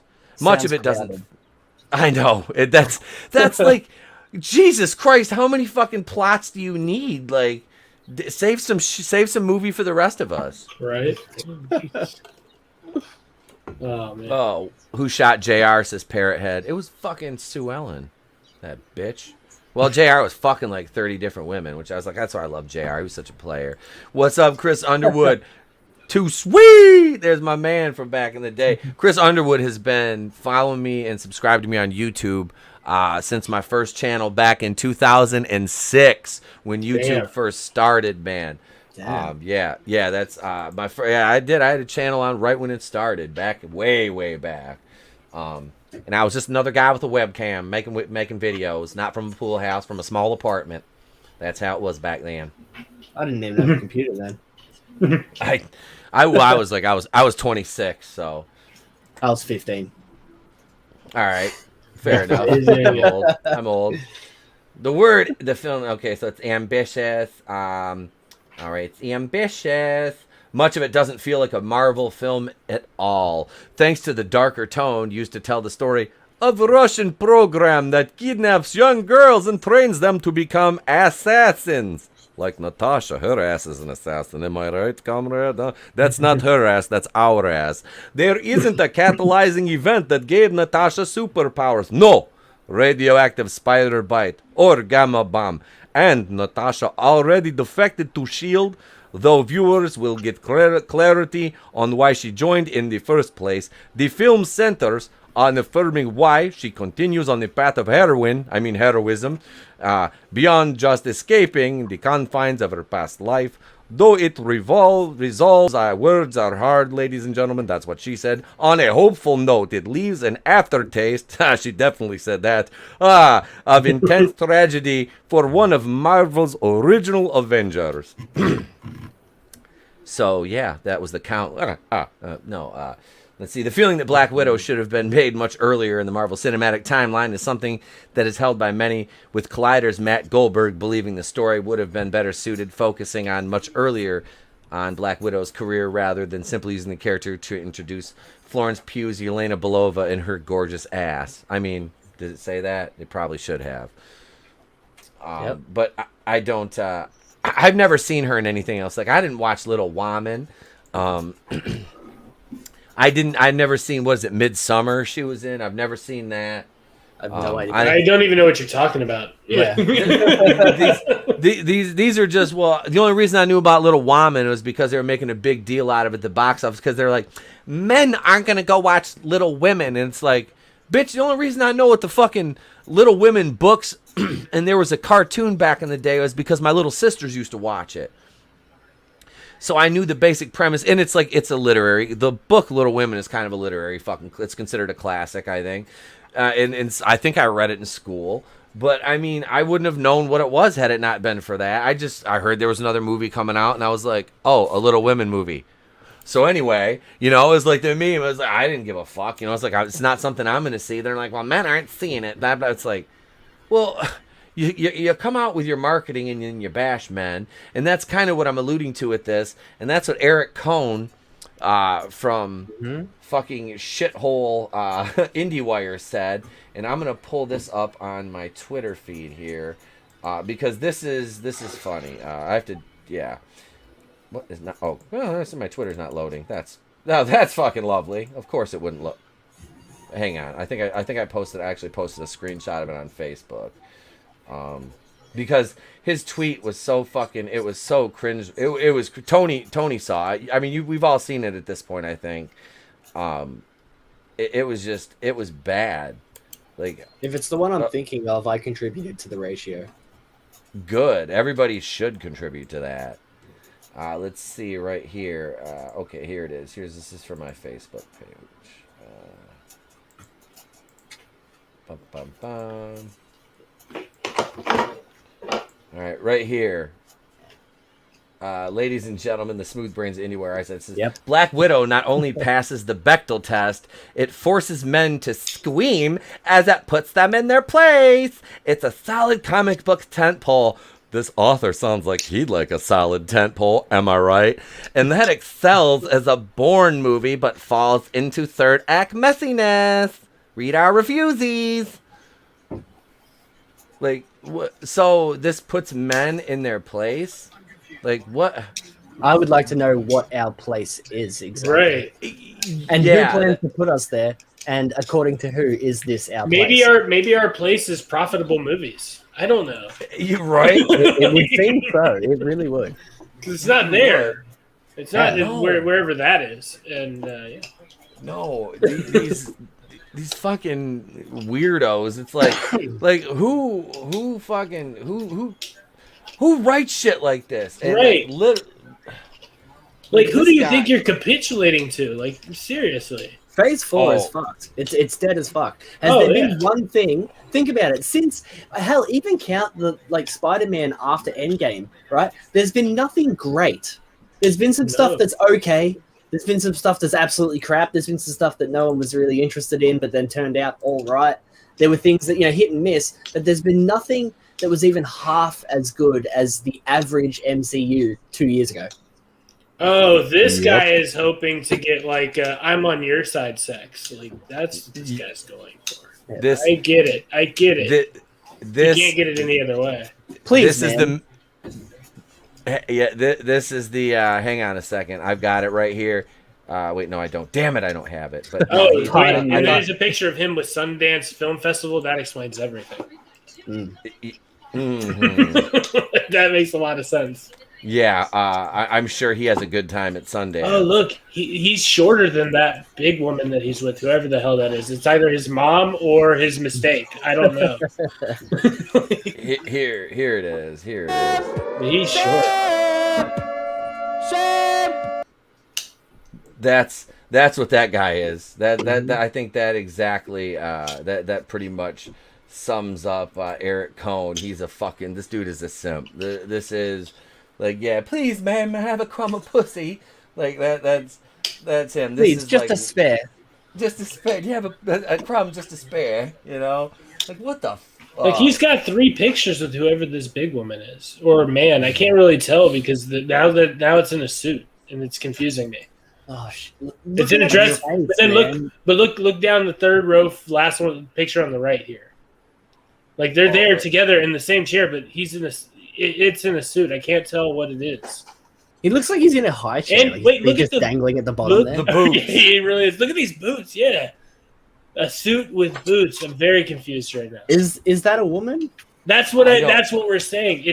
It's taller than him clearly, which he looks like a short dude anyway. So just by the way that his feet dangle off of this chair. Oh yeah, which is a normal size chair. Don't get confused. He's just very short.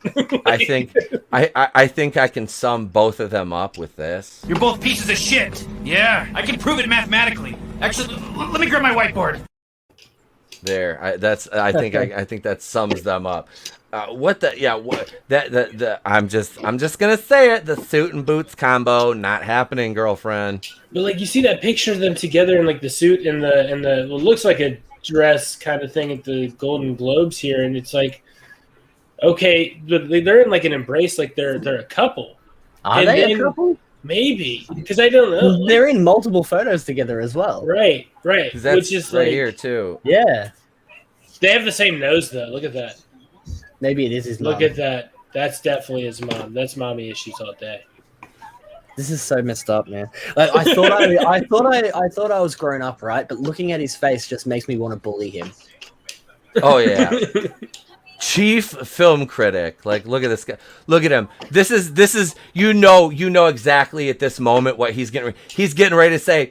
Actually, you know it. You know it. That's an actually. It's not coming right there. That is exactly what he's got coming right there. He's about to call out the patriarchy.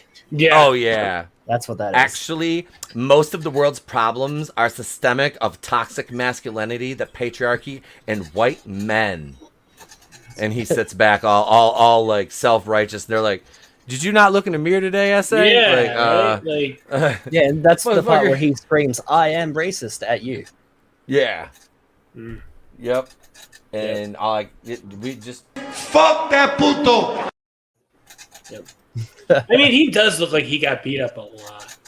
He looks like he needed to be beat up more. Like, I'm surprised he's not beat up right there in that photo. Like, he looks like he should be. Like, everywhere he goes, he should have a black eye from something. Tony, this is a meme right here. Look at this. Oh, he's juggling the balls. Oh, hey, Tony, put the rainbow dildo in his hand. That's that. Oh my God, I'm saving. Yeah, that. Put the wife's like Photoshop the wife man woman thing like right there, like right in the front of him, and then. I just downloaded that image. I'll be memeing that as soon as the show's over. Huge saggy balls coming down from the top. He's cupping him. Look at it. It's perfect. Right. It really is. He's like, look at. He's like, and then these, I cup the balls and I take it back like this, and I give him a little tickle, just a little bit here. That's Give exactly. the end of the microphone a little kiss. He's like, I playfully. He looks like a guy that speaks about like sexual exploitation. Like exploration, specifically fondling male genitals. Yeah, like he's the specialist in that. Like he looks like that guy for sure. Oh, he's definitely that guy. I'm trying to pull my Twitter. Oh, my fucking Twitter feed is still not loading. I don't know why. I'm having issues here. Lord Jesus, help me, Rhonda. I wanna find the ratio. Of his fucking tweet right now, because this is too rich, it's so rich it's fattening, like. But yeah, this is Eric Cohn who said this will make. I think his ratio is 3 men to 1 she-male. Like that's his ratio. That seems about like its right. Constant ratio through life. Yeah, I think you're pretty much spot on. Eric Cohnsies. Oh, God. And I thought Zach Sharf over at IndieWire was bad. I thought he was a pretentious little shit.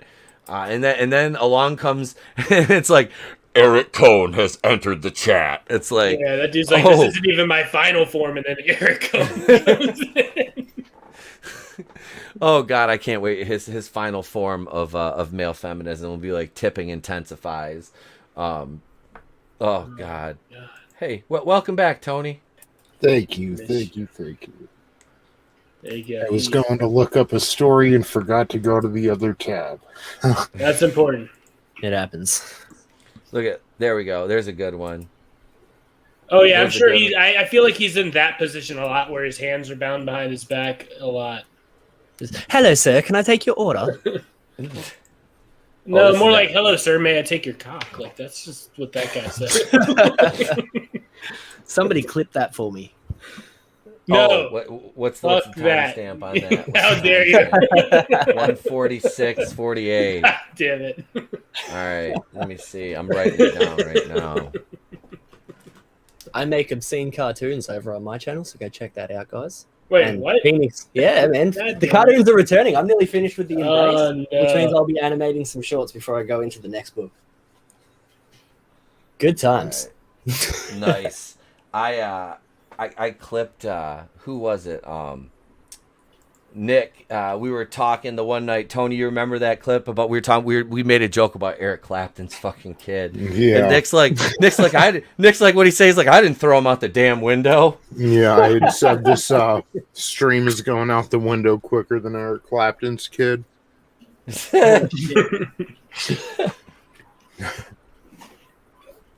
Yeah, I've got it written down. Yeah, so I clipped that and sent it to Jeff. Jeff's like, because Jeff was on the stream that night too. He's like, you got to send me that clip. I'm like, oh, I've already got the timestamp marked. I'm like, it's done. As soon as the show's over, I'll be sending this out. God damn it, that's damn it, Dean. That joke is gonna cost me for a while, huh? Just DM me your email and I'll send it over to you. Yes, I'll send it over to you, man. I've got it written down here. I'll probably clip that tomorrow.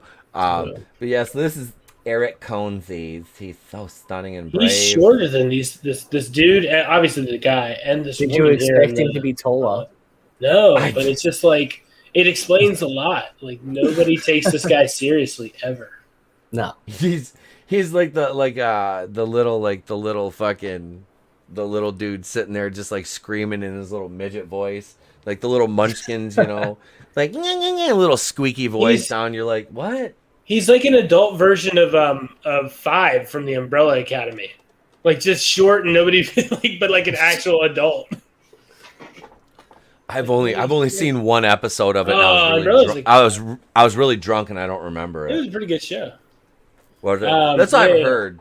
But like he's like Five is like this little 13-year-old. It's a dude, but he regressed back in time or some shit. But he's in like a 13-year-old body or whatever. Mm-hmm. Like and he's like super short compared to everybody else. But that's this guy's story. Like he's just perpetually the shortest guy in every room. Oh wait, this is. I think this is probably the most perfect picture of him right here. Like it's that one right there. Have you ever seen a more punchable face? only Will Wheaton and Kibblesmith. And Kibblesmith is definitely like. That's like my favorite part of Next Generation. Oh, shut up, Wesley. Little bitch. I can't stand him. I can't fucking stand him. And it's funny too, because like PJ over Orville Nation was talking about, like, he was supposed to be on there at one point. I'm like, oh God, I don't know if I could hold my tongue on a stream with Will Wheaton. Oh, that might not go well. That might not go well. That might be Will Wheaton's last time on the channel. or more than likely mine. I mean, and I love PJ. I hope if you listen, PJ, I'm just kidding, man. I would be professional, but it would be difficult to. But I know. He's like, no, you know. He's like, I know this motherfucker. No, he wouldn't. No, he wouldn't. No, he wouldn't.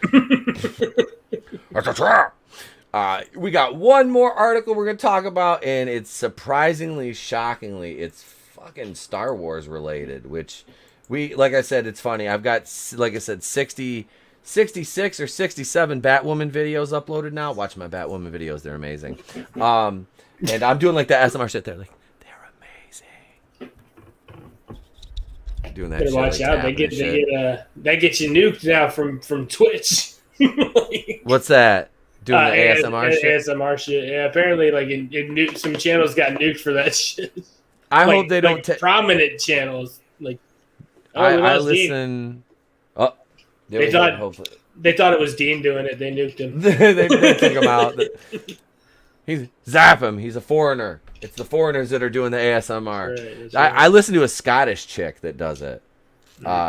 She's got like 360 some thousand subscribers. What the fuck? Oh yeah, dude. She's fire though, dude. She's gorgeous. Dean's my power just went out. Oh no. Yeah, I was wondering if that was going to happen here. We got like some really bad thunderstorms passing by tonight, so I was wondering if that was going to happen. Luckily, everything's good. That was like, was it Tony Draven and Red on Monday? Yeah. Both of them for like the first probably half hour of the show, just like kept roboting. You know, it was bad. But let's see here. So Patty Jenkins lays out her vision for the upcoming Star Wars Rogue Squadron movie. Now, there was a rumor going around that Rian Johnson was going to write this, and that was shot down because they actually just hired a writer for this movie, and it's not Rian Johnson. So. Well, that might be good. That might be good. Right? I was like, I don't know though. It's Disney, so you know. Oh yeah, I trust me. It freaks me out too, because it's like I'm like I said, I'm probably not gonna watch it. I'm not watching Bad Batch. I don't give a shit about Mandalorian season 3, Book of Boba Fett. I don't care anymore. It's like I'm not going to continually let a company insult me and then still patronize them. Not at all. That's what I was saying. Like when you're like, oh, I've got the whole Disney Plus or not, it's in my mom's name. I'm like, don't give them the views. And like, because they're going to just see it and go, oh, people actually care. Yep. I watch all the old stuff on there, like, because the old Spider-Man's on there and the X-Men, I watch that with the kid. That makes sense. And there's like, honestly, there's a ton of like, especially because they own Fox now, there's a ton of like back catalog old stuff on there. And like, I watched that Pixar movie, Luca, the one that the people on Twitter are all reeing about it because they're pissed because it was supposed to be gaysies and it wasn't. They're trying to make kids gay now. Yeah. So all 5 people that are into that are pissed off right now. And making a lot of noise. Yep. That's it, and it's like it was a good movie. It really was. I think I talked about that though one of the times that I was on this channel when we were talking about what was the next Marvel movie where they're talking about like the openly gay. Oh, the Eternals. The Eternals. There we go. I was about to call it the Essentials, and I'm like, wait, no, that's what I was for COVID. Okay, but like like with that, you know, you were like, oh, how do you feel about that? I was like, honestly, I don't care as long as they're not like trying to pitch it to kids. Like, hey, man, if you thought kissing Susie was great, wait till you try Tom. Like, I don't want that for message for kids. So, Hail Vinny Art, what's up, brother? Hail. And that sucks that if that's what they're trying to do with certain things, you know. Yep. Oh yeah, absolutely, man. Especially with a kid shit. Like, just don't. Yep. Like, save that shit for adults. They got mad because they said Bluey wasn't inclusive enough, and it's like they're fucking dogs. What the fuck, you know? And then you got to remember Bluey's made by the BBC and airs in Australia. You know, right. And the BBC is publicly funded, so they can do whatever they want. And it's like, oh, don't fuck Bluey up. And like I said, my son loves that show. I've seen every episode of it with him. It's one of those cartoons that it's very like, it's adorable. It has a wholesome message. It's very like it's very uplifting and positive, and there's nothing bullshit messaging in it or anything like that. There is like some diversity in the characters, like the characters that are all different breeds of dogs, all different breeds, which would imply diversity. And they were saying that there is none because there was no disabled dogs, there was no gay dogs. It's like the main cast of the show is the children. Well, just put Eric Cohn in there, and then you got that problem solved. That's like letting Kevin Spacey run a fucking daycare. I mean, it just. I'm not. I gotta enjoy saying stuff like that now. If I get monetized, I'm be able to say stuff like that. Right. Speaking of which, remember if you're out there on Twitter, make sure you retweet Ord's boards stuff out there because my man just got demonetized.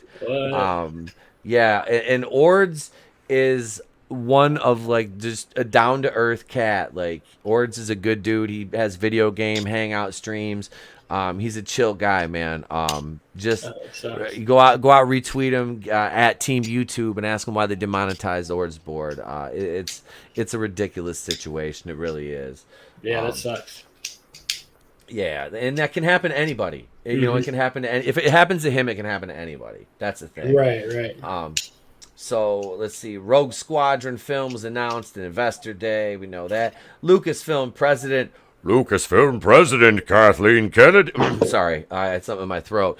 And to close today, I couldn't be more excited that our next Star Wars feature film will be directed by Patty Jenkins.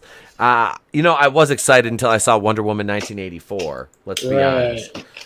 I still haven't watched it. I still haven't. And like, I don't know. There's certain things where I just have noticed that, like, if I know something shit, like going in, I won't watch it. Even if, like, I didn't watch Captain Marvel, I didn't care. I was like, you missed nothing. Literally nothing. I went into Infinity War and Endgame. Like, I went into that and was just like, oh. Or I went into Endgame and just was like, oh, I didn't miss anything. She wasn't even a part. I could guess, like, oh, okay, she was what they were talking about before, I guess. Because it wasn't even like she was anything special. She came in, like, out of space and, like, blew up the ship or whatever. And all. I don't know what her powers are, and I could care fucking less. Well, that's it. The character was so poorly written that and Brie Larson is just, she's unlikable. Yes. And we're not picking on her. She's just unlikable. She is. Mm-hmm. She's very polarizing and not in a good way. Mm-hmm. But no, anyway, so Patty Jenkins, director of the Wonder Woman, should bring her inspired vision of Rogue Squadron. This story will introduce a new generation of starfighter pilots as they earn their wings and risk their lives in boundary-pushing, high-speed thrill ride, Kennedy continued. And then she said, fade out. She concluded, the legend of Rogue Squadron has been a long beloved by Star Wars fans and will move us into a future era of the galaxy. Rogue Squadron will be released in theaters Christmas of 2023. Wait, isn't her contract up today? Kathleen Kennedy's? Wasn't it up? Like, wasn't it done today? They never renewed it. I don't think they did. I don't know. So it would have been up today. It had to be close because back when everybody was making 900 videos a day about Kathleen Kennedy being fired in 2018, and then Lucasfilm fucking renewed it, it was for 3 years, which would imply that it would be up this year. Like, I think it was up today. But Like, I'm pretty sure it was today. Maybe. Hang on, let me look. I remember they were kind of going through the summer. Yeah, with it up until around now, July, something like that. Yeah, I thought it was end of June, so July would be the start of it. I'm looking. Let's see. Did her contract expire? Doesn't say anything. I don't have any news about her contract. Oh, nope. Through October 30th, 2020. October 30th? Okay. October 30th. So we still got 4 months. Yep, couple months for her to ruin even more things, but oh well. Oh well. Yeah. Patty Jenkins. Let's see, I don't know why I thought it was today, but I guess I had the 30th right, but wrong month. Right church, wrong pew, as the kids say. That's right. Now Jenkins spoke with the Associated Press, where she revealed Rogue Squadron is the next film she's working on and laid out her vision for the film. I'm in love with all 3 projects on my plate right now. I'm definitely doing Rogue Squadron next, and I'm excited to do Wonder Woman 3, and Cleopatra is coming along great as well. I have no anticipation for Wonder Woman 3 after 1984. It was fucking horrible. Absolutely just fucking terrible. Cleopatra, for all the idiots that were saying that Gal Gadot was miscast because she's white. Macedonians look like Gal Gadot. Yeah. That's what Macedonians look like. They look like Greeks. Well, she's from Israel, so she's not white. No, she's Jewish. She's Israeli. She's not white. No, she's right there, close to perfect, like where you want to be. Yep. And no, like I said, if you look back at history, and the people that didn't know history were like, they're whitewashing. It's like, no, Liz Taylor was whitewashing Cleopatra. No, fucking Gal Gadot is pretty much in line, like, for that. So I don't know. These people that get caught up on this casting shit, so I don't know. I don't. If this ever comes out, like I said, if it does, cool. I'm not going to the fucking theater to watch any more Star Wars movies. Seriously. Not until it's like completely changed direction, directors, everything. Like, you got it, producers, directors, everything's got to be. They have to burn that. They have to, for me to come back, they have to burn the house down and rebuild it and make sure that motherfucker is roach free. You know what I mean? I'm not that's it. That ship formerly known as Slave One says fuck Jenkins. Yep. Let's see. Parrot Head. Liz Taylor looked damn good. Well, she did. I'm not saying she didn't. Liz Taylor was fucking gorgeous back then. Absolutely, man. It's funny. I was watching a movie with Mickey Rooney today with my mom when I went out to her house this morning, and I was like, it was like from probably, I don't know, like the 50s, mid to late 50s probably. And my parents actually got to meet Mickey Rooney in the later end of his life at an appearance. It was kind of funny. He was it was like he was kind of a player in this movie, and it was like he had like 2 girls. Like, one of them, he's telling her she's the most beautiful girl he's ever seen, he's gonna marry her, and then the other one's like taking him to meet her dad because she's gonna marry him. There was like a trilogy of these movies. The dude was named Andy something, and it was like Andy gets in trouble, all this shit. Like, he's getting ready, then he gets these 2 girls catch him, and they find him out, and they teach him a lesson. They both end up kissing him, and at the same time. And I was like, this motherfucker's winning, dude. He was Van Wilder before Van Wilder was Van Wilder. And he didn't make anybody eat donuts full of dog jizz either, so that was a good thing. Dude, I remember seeing that movie in the theater, and I almost goddamn threw up. That was probably the most disturbing scene. You know what I'm talking about? Have you ever seen Van Wilder? With Ryan Reynolds? Oh, my God. I did. I almost threw up. I'm like, this is fucking horrifying. It was bad. But Van Wilder was a good movie. It was. And that was back when Tara Reid was still hot as hell. Because wasn't Tara Reid the girl he was after? Or was it Amy Smart in that one? I'm gonna have to look it up. Hang on. I think it was Amy Smart. No, Amy Smart was Just Friends. Yeah. So yeah, it had to be Tara Reid. I'm pretty sure it was. Let's see. Where's the original Van Wilder? Not Van Wilder party liaison, you fucker. Fuck. It was Tara Reid. Yep. I Tara haven't Reid. seen Van Wilder in a long time. Yeah, right. No. Long ass time.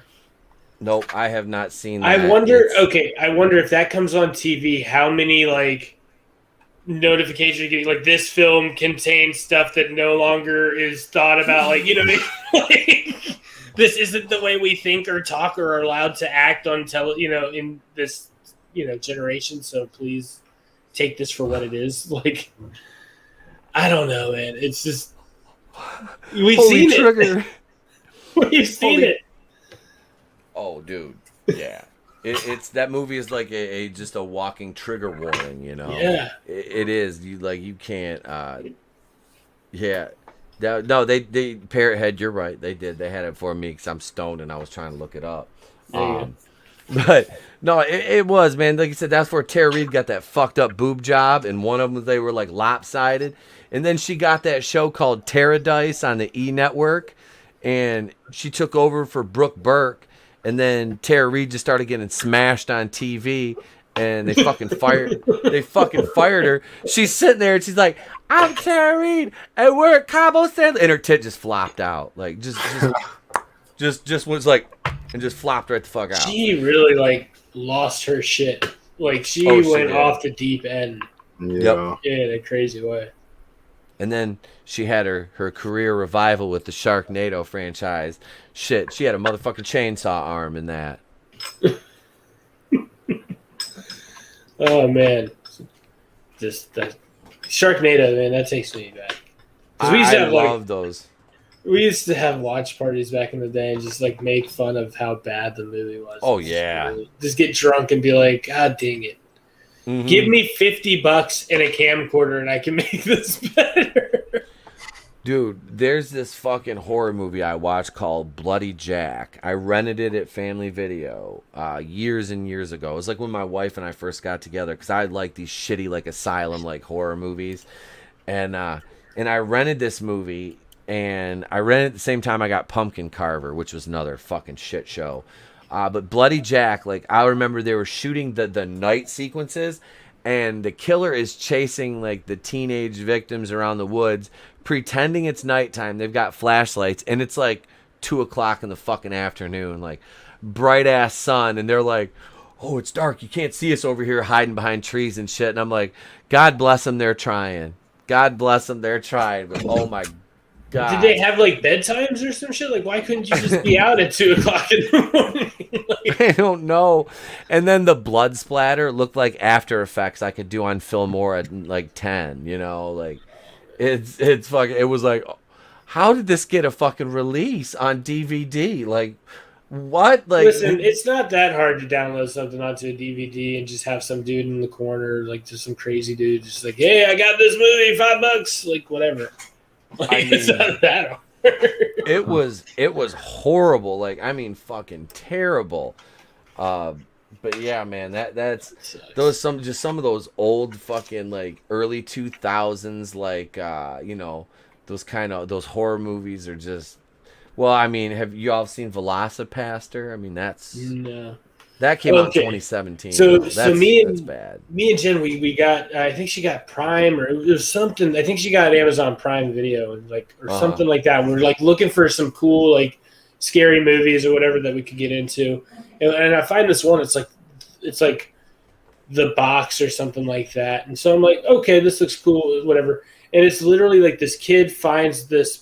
Like there's like this box, and around it, and like 50 meters around, there's like this white circle, and the kid steps in the fucking white circle, moves the sand out of the way, and then grabs the box and like takes it home. And then all of a sudden, there's like he opens the box, and then there's a duplicate of him, and the duplicate kid just stabs the kid, and then the mom comes in and is like, "Hey, Timmy, do you want to do something?" And he just stabs her. And it was the end of the movie. It was freaking 3.5 minutes long. And I was like, why is this a fucking movie? It was a cool concept. Like, let's keep going with this. You started off strong, but like it was this weird, like 3.5 minute thing. But I was into it. was like, let's see where this goes. I didn't realize it, and then it like ends and it cuts to credit scenes, and we like look at each other and we're like, that can't be the end of it. And then it like completely ends and suggests a new video, and I'm like, oh, well, fuck me. Like, I didn't realize. Here, I was in for the long haul. I didn't know the long haul was 3.5 minutes. Shit. God dang it. Yeah, man. Fucking fan films are longer than that. Shit. Right. Seriously. But it was good for what it was. Probably cost $50 to make, and right? Made it on Amazon Prime Video. Hey, that's something, man. That's something. They fucking, they can say they made a fucking movie. It's 3 minutes long, but they made a movie. It gives us all hope. Yeah, right. That's it. Speaking of which, how's the Indiegogos going, man? Reclaiming Zendara is still going. It's in demand. Galden is having a little issues. I was supposed to relaunch the campaign, but I'm still not where I need to be. We're about 50 pages into the book right now. The book's going to be 140 pages for the first book, so all right. It's going to be sizable. So I'm going to relaunch the mailing list to get any more, but then I'm going to launch it probably mid-August and get things moving with that. Yeah, we got some really cool stuff. Dean James did a variant cover for me. Another guy named Quaff who has a book called Shotgun Samurai. He did a variant cover. And Jose Garcia, who used to work at DreamWorks Entertainment, who's now doing his own book, he made a really sick-ass variant cover. So we got some pretty cool shit worked in. Doing some metal trading cards for some of the characters and stuff. Let me see if I have a couple sitting right here. All right. So, like this is one of the dudes that, like... Wait, hold on, let me see. Let me see if I can find the other... Oh, here we go. So, these are like the metal trading cards here, and it's got the Dean James cover on the back of it. Nice. This one right here. Hell yeah, dude. Sweet. Yep. So, yeah, man, it's pretty cool. So we're going to have these available. Obviously doing some metal poster prints for people, and maybe even doing some figurines on the campaign. Oh, hell so yeah. we're looking into that. But I'm actually getting ready for Anime Matsuri down in Houston, Texas. I'm going to be leaving Monday and making the drive down. Because it's a 4-day event. It's going to go Thursday through Sunday. It's a massive, massive, massive party. I'll be hanging out with Vic Mignogna, the voice actor for Broly in Dragon Ball Z. Everyone, actually, I've been talking with him for a while. And once Reclaiming Zendara is done, as far as like the first book is out and published and stuff, he's going to get me in touch with investors to help fund turning it into a show. So we'll have an anime set up, man. So I'm really pumped for that.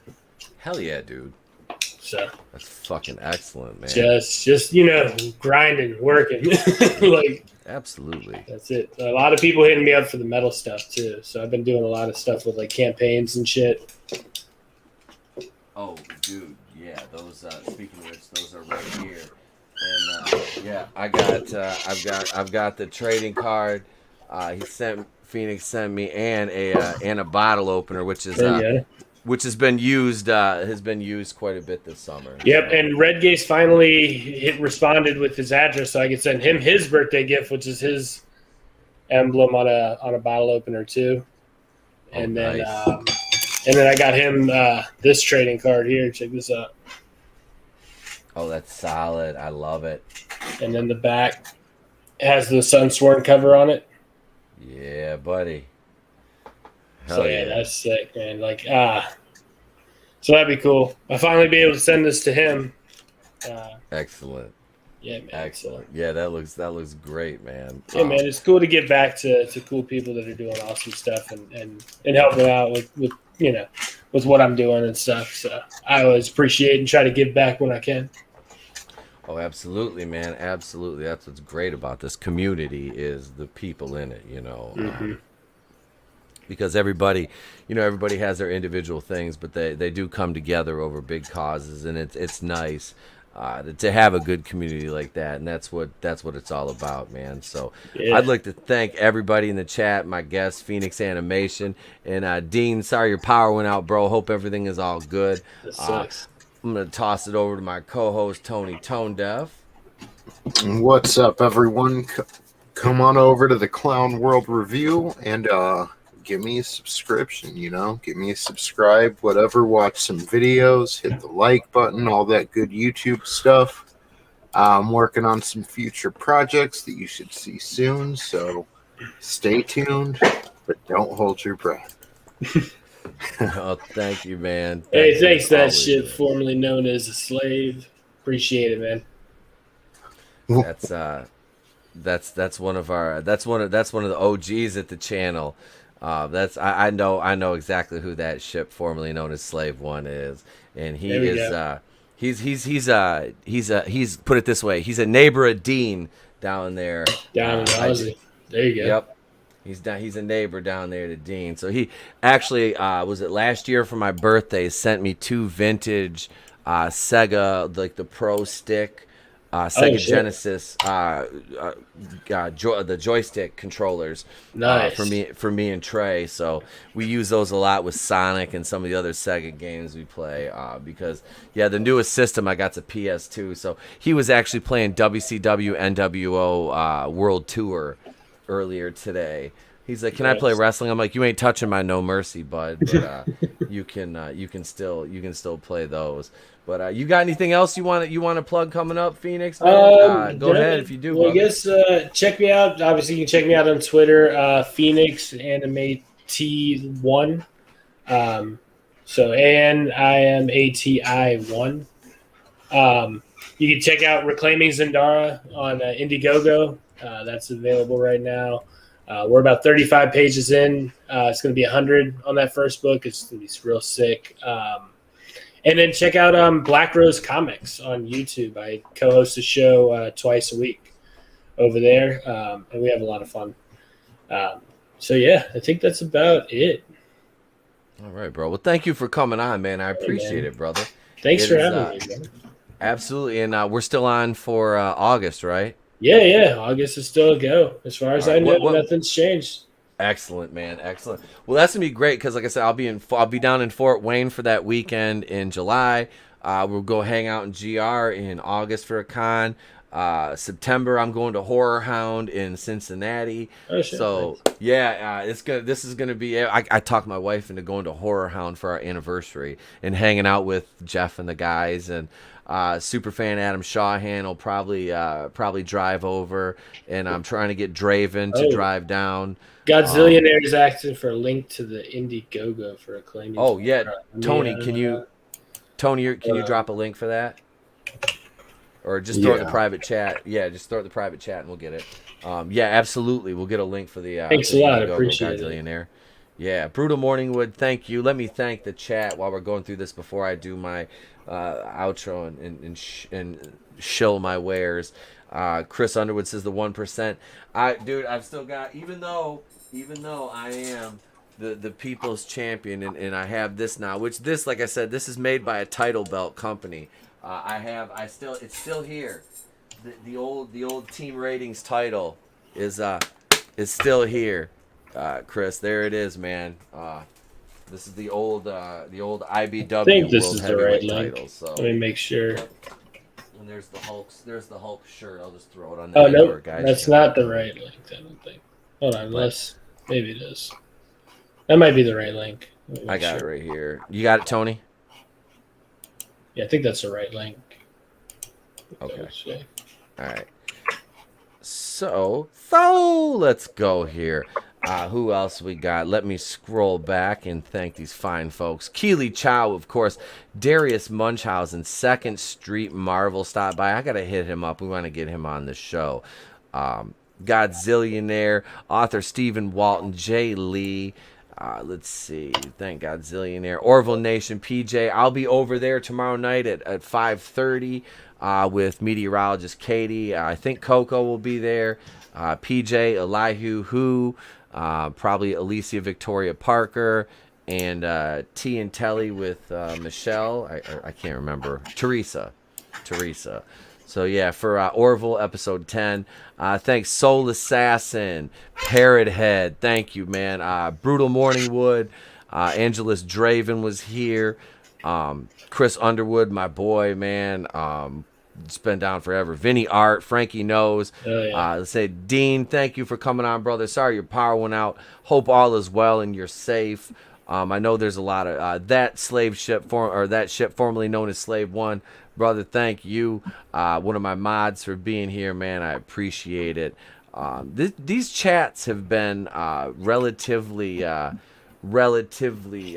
easy going. We haven't had any issues in a while. I mean, Tony, do you remember that one stream that just came on and it was just like every other? What was it? What was the name? It was a funny ass name too. I'm not sure. It was like they were trying to sell something. You know what I mean? Oh, I think I know what you're talking about. Were you on that night? You might have been on Mr. Burger? No. Does it start with an F? Is it Fizz Chozo? No, it wasn't Fizz Chozo. Oh, okay. Mr. Burger. He always like goes on and tries to sell his Talk to him, Tony Toad. Tony Toad, talk to him. He just talk to him, Toad. Traffic and weather, top of the hour, Tony Toad. Just send me your email address. That's all I want. That's all I need. I can take it from there, guys. Just give me your email address. I don't know. That was a little weird. Like, dude, that whole thing was weird. Dude had to be involved in human trafficking or something.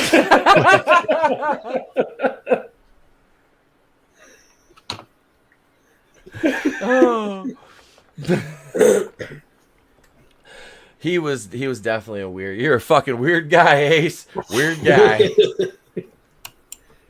He was like, "Alrighty then. Hey, look, what's your social security number? Wait, what? Nothing. What's your favorite color? Yeah. Yeah, that dude Burger. was Mr. Burger. Yeah, Tony Toad. Tony Toad. That guy was like the worst. He was like the worst kind of grifter too. Like he really was. And then I couldn't comment in one of the fucking Fandom Collective Twitter groups because the fucking cocksucker blocked me in the group. And I was like, it was the Patreon group. And they're like, why aren't you in here, ETAP? They like Flip and Rook messaged me, and I'm like, I don't know. I'm like, does somebody have me blocked? And that motherfucker had me blocked. The day, and we parted amicably. Yeah, I know.